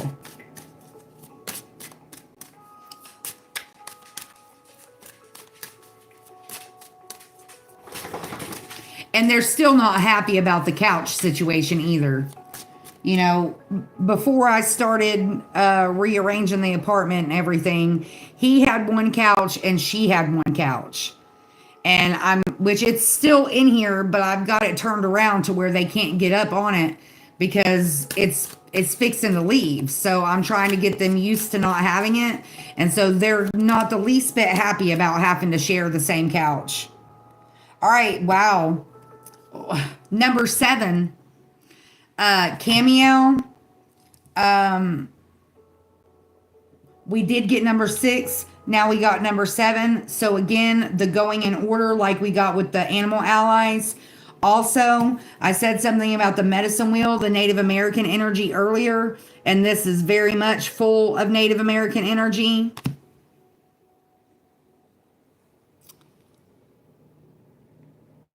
You got a hawk and an eagle and a wolf. Also, he's outside in nature. All right, let's see what this has to say. I think he's in the same group. Yeah. As Uriel. Uriel's salvation is what we had. And they are archangels of the red ray base chakra. We got the base chakra energy with the acceptance card. Grounding, stability, physical strength, vitality, forgiveness, patience, emotional healing, tenacity, and success. Crystal association, ruby, fire, opal, and red topaz. We did see topaz on the bottom of the deck with the crystal cards. Essential oils, red cedar, and mandarin. Star constellations, the red giant of Scorpio. We did get Scorpio last night, and it did show itself again tonight with the animal spirit deck. So a lot of aligning of the same energy. Camiel represents justice. Camiel's name means one who sees God, as this archangel is able to see through illusions and get to the truth of any matter. Camiel is known as an angel of justice, forgiveness, and empowerment. Camiel helps keep us in check. A warrior like Michael, he is pictured here as a powerful Native American chief holding aloft a peace pipe and a tomahawk, showing us that we always have a choice in our actions and reactions. Sorry, I had an itch. He helps keep us accountable so we are honest with ourselves and can take full responsibility for our behavior. Camiel's eyes of truth can act like a mirror into our own soul, showing us our shadow side and calling to mind all those parts of ourselves that we might prefer to keep hidden from the world. So going back to what we talked about earlier about being able to hold ourselves accountable.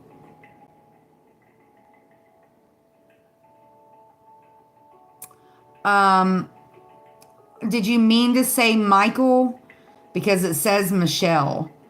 I have no idea. I can't honestly answer that. One more good. Is that right? But it's weird that you say that because my middle name is Michelle. But nonetheless, I'm not really sure. I would have to look that up. Where was I at? This mighty archangel reminds us it is important not to judge others before we have judged ourselves. Have you acted with integrity in each given situation?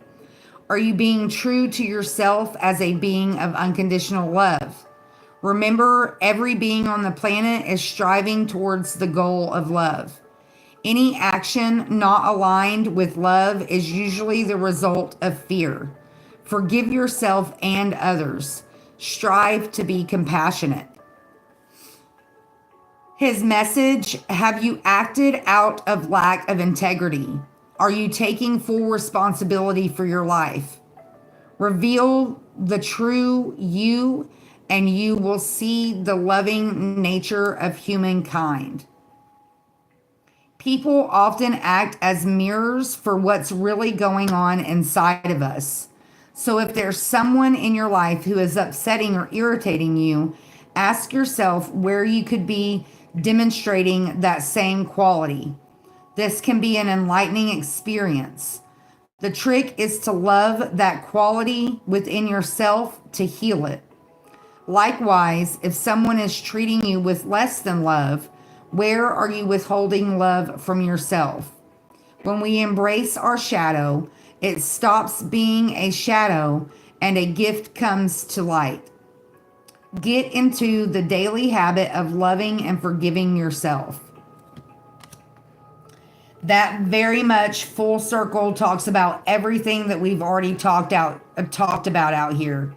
From everything from the self-love to the self-confidence to the spiritual intelligence to the taking charge, holding yourself accountable, the no judgment and the courage, having the courage to call yourself out, not out of judgment, but out of love.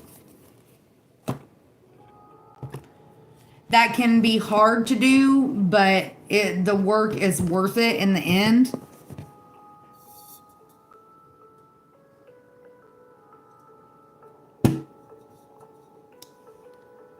Also, going back to the solitude and the quiet retreat, you know, sometimes we need to take that time so that we can analyze ourselves and maybe try to understand,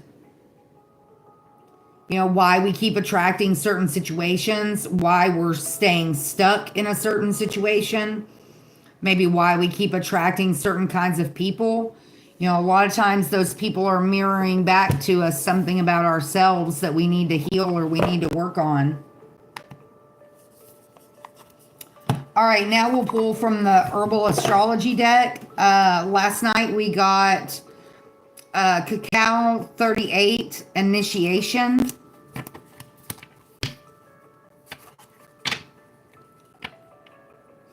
Just kind of summon everything up. Spiritual awareness, self-confidence, conscious breathing, hugs are free love, true love, feelings, companionship, being grateful, anxiety.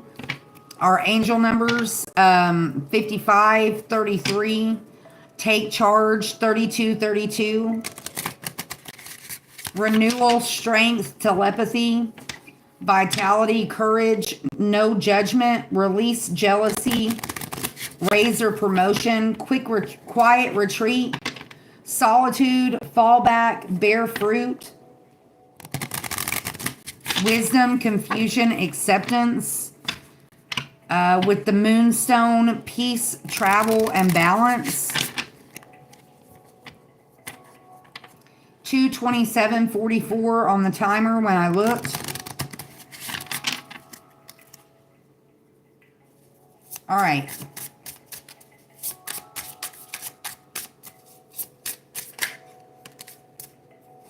Kava Kava number 48, community. We did get a lot of community energy with the Bird Allies cards. 48 breaks down to a 12, which breaks down to a 3. We got a lot of 3s in our angel numbers today.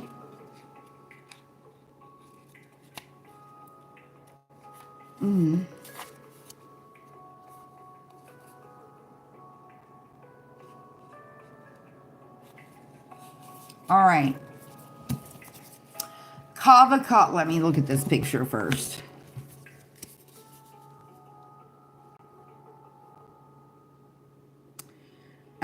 You have 4 people in this picture. I'm actually not going to be able to show this one because the women are naked. The men are playing musical instruments. There's a blue butterfly. I will cover the women up briefly and just kind of show you what the card looks like, minus the women. Like there's roots going down under them, and then plants all around them. Okay, so I won't be able to hold that one up. I'm glad I looked at that. Okay. Celebration, kinship with tribe, community, friendship, union, finding your chosen family. Astrological rulers, Pluto and Moon. Kava means bitter in Hawaiian. Legend has it that kava was brought over to the islands by the gods Cain and Kenola from their ancestral Polynesia. Kava was known as the drink of the gods and honored across the Pacific Islands. Kava is believed to first have originated in northern Vanuatu thousands of years ago. I don't know if I'm saying that right. Vanatu. Considering the plant lacks seeds or a means to self-propagate, it is believed that it was tended to by the gods until the first indigenous people arrived. Kava tea was regarded as a blessing and poured onto shrines, then later drunk by spiritual leaders of the ceremony. It was considered holy and only given to those of high rank, but eventually it became more widely accessible, and to this day it is drunk in ceremony to bring the community together.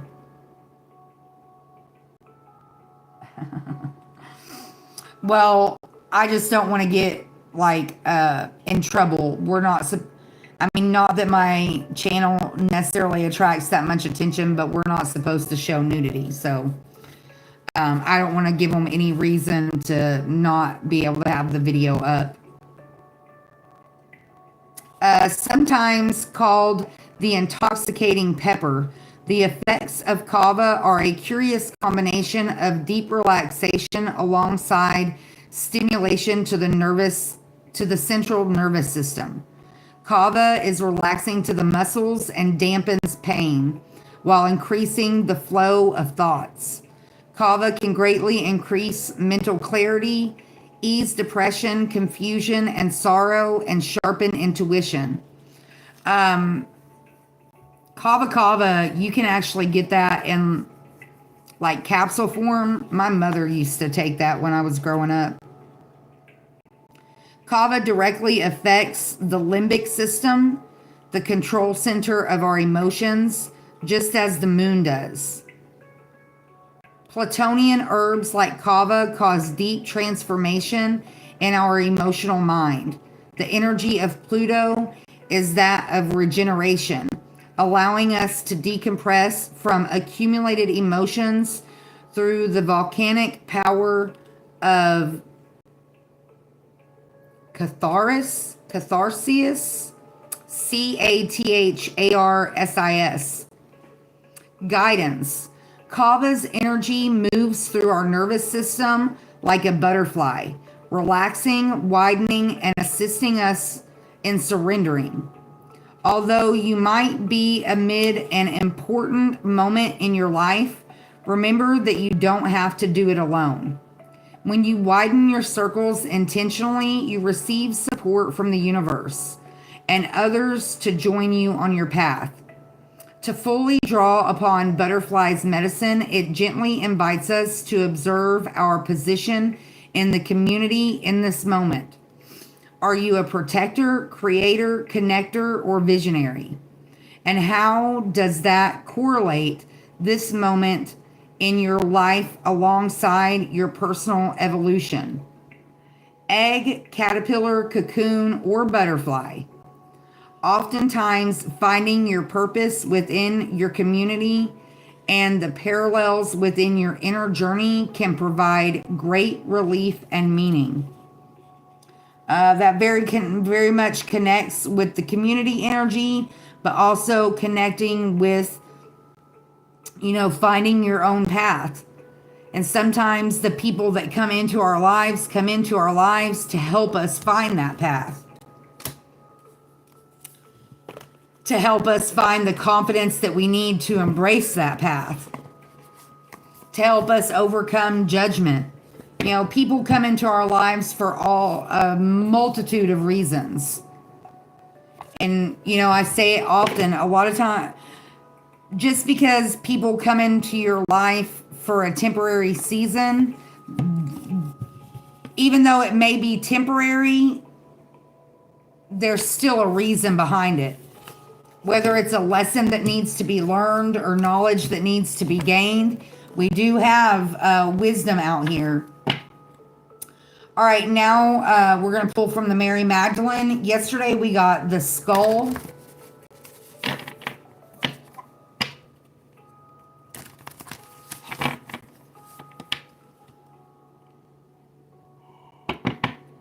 You know, sometimes it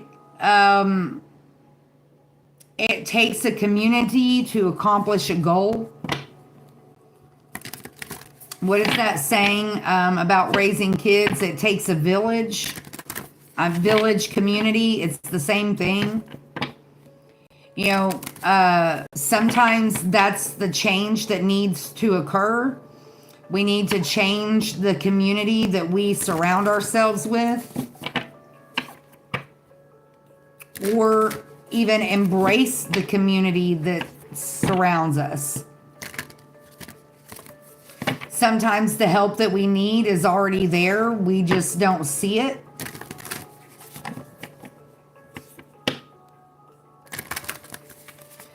Very much connecting with the companionship energy that we already got out here.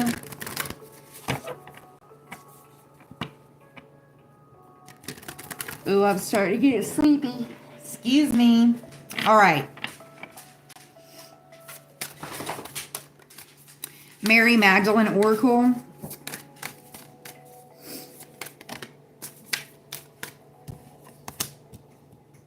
Surrender. Very much lining up with the acceptance energy that's already out here. I am in good hands. Angels, ancestors, spirit guides, higher self, the Most High. I stayed up too late last night and then woke up early this morning. That's all right though, because it's going to help me get back on track. Okay, surrender. I don't have this card numbered, so it's going to take me a minute to find it.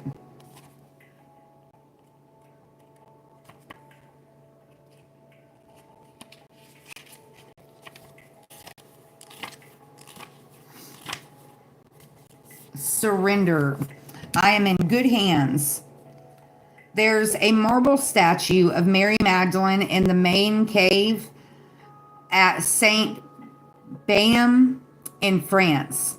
She's reclining with her head tilted back, her neck exposed and her eyes closed, and yet there's no confusion that she might be sleeping. She's clearly existing very intensely in the open expanse of the universe within her.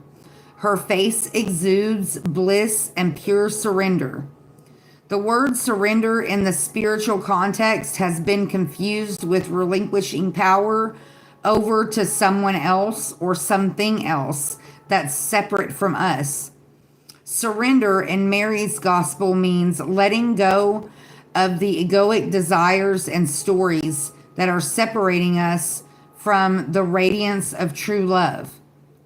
The soul says in Mary's gospel, quote, "What binds me has been slain, and what surrounds me has been destroyed, and my desire has been brought to an end, and ignorance has died." Referencing Mary chapter 9, verse 27. This is the experience of surrender. All the seven powers of the ego have died, and what remains is the love the soul knows completely. Love comes from within. Surrender is when we stop our constant search for love to arrive from outside of us, from someone else, wow, or in the validation of a loved one, or from a career, or an accomplishment we think will cover us in admiration. Love comes from within. Surrender is that sweet and potent ecstasy of returning fully to the good that we already are. Surrender is never a giving over, a disempowering resignation of who we are. Surrender is never giving away our truth. Surrender is an effort of radical trust, of turning inward and releasing every egoic idea we've had of ourselves to the good that's right here within. Surrender is the bliss that Mary embodies of knowing at all times and in all places that she is in good hands. She can, at any moment her soul calls to her, relinquish an egoic state that's oppressing her and allow the great big unsayable love within her to rise up and inundate her, suffuse her mind and body with the bliss of knowing again the truth of love at her core. The soul voice meditation. What does it feel like to repeat inside the heart, I am in good hands? So very much going back to the self-love, the self-confidence, the letting go of, the ego, really. And for a long time, and even still to this day, a lot of people do see surrender as that. But surrendering to self is the ultimate surrender. Letting go of limiting beliefs, letting go. It says letting go of the egoic desires and stories that are separating us from the radiance of true love. Letting go of, negative thoughts, negative relationships, negative environments, negative emotions. Knowing that true surrender is finding the love that we have for ourselves and embracing that.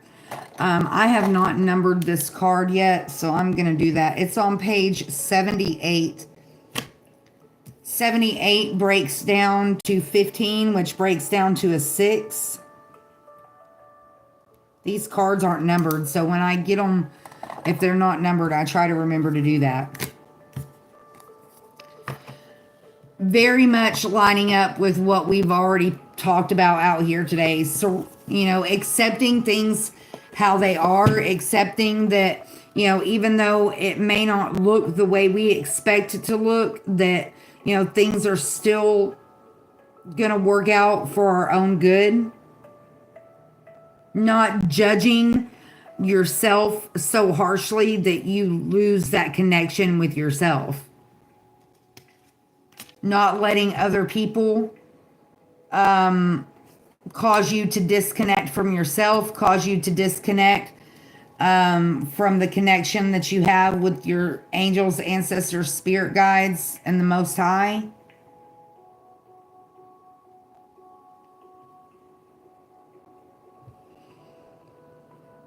Embracing companionship and community that comes your way.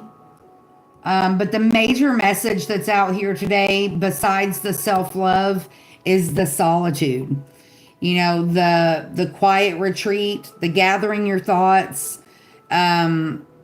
withdrawing, pulling back from, the busyness of the outside world, embracing that quiet time.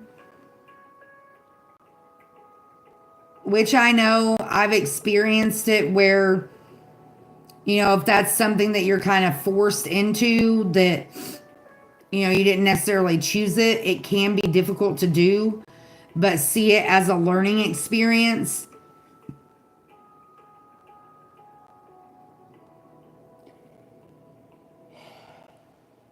Okay. I've yawned like 10 times now.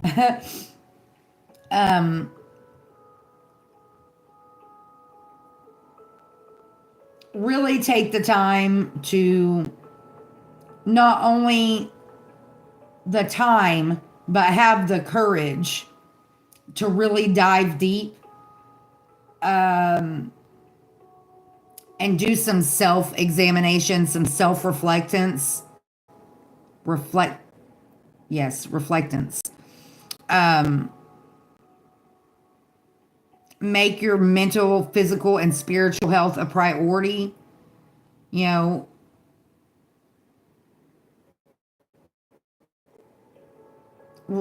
use it to renew your strength, both physical, emotional, spiritual. Make health a priority. Make mental health a priority just as much as physical health. If if you're unhealthy mentally, it will eventually affect your physical health. I mean, it's just a matter of time. You know, a lot of people kind of go stir crazy when they spend too much time by themselves. But you know, try to keep your mind busy on positive things, whether it's self-reflection, self-care, you know, spending time in nature, all important things. You will benefit. That is when you give time and energy and effort to yourself, you will always benefit from that in one way, shape, or another. Take charge of your life.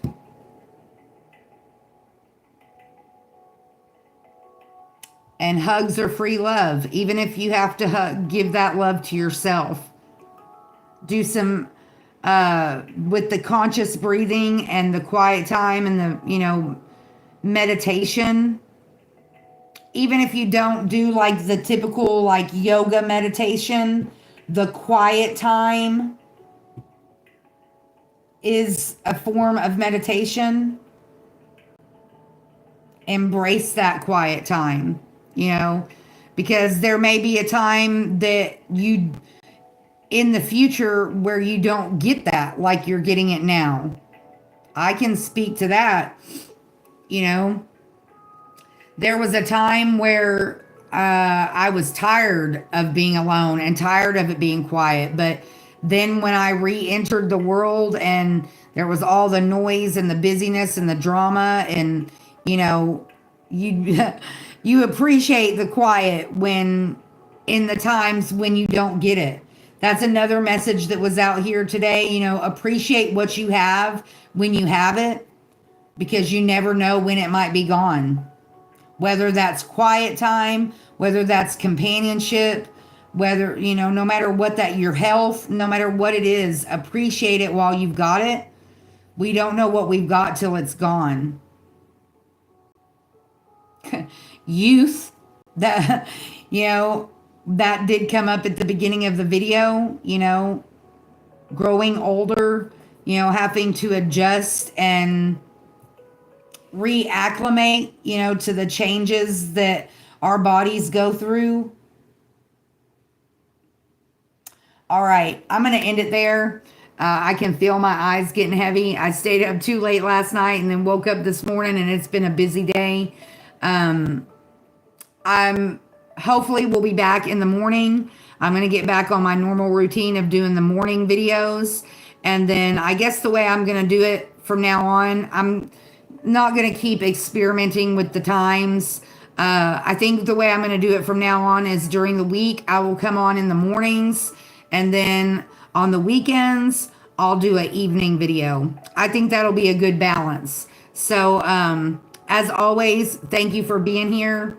And as always, appreciate the big, the small, and the blessed. Be grateful for the big, the small, and the blessings yet to come. If you see a need out there today, tomorrow, next week, if there's any possible way that you can fill that need, please do so. You may not only better their day, but you could possibly change their life, and you never know the impact that it could have on yours. Be blessed, find peace, and I'll see you next time.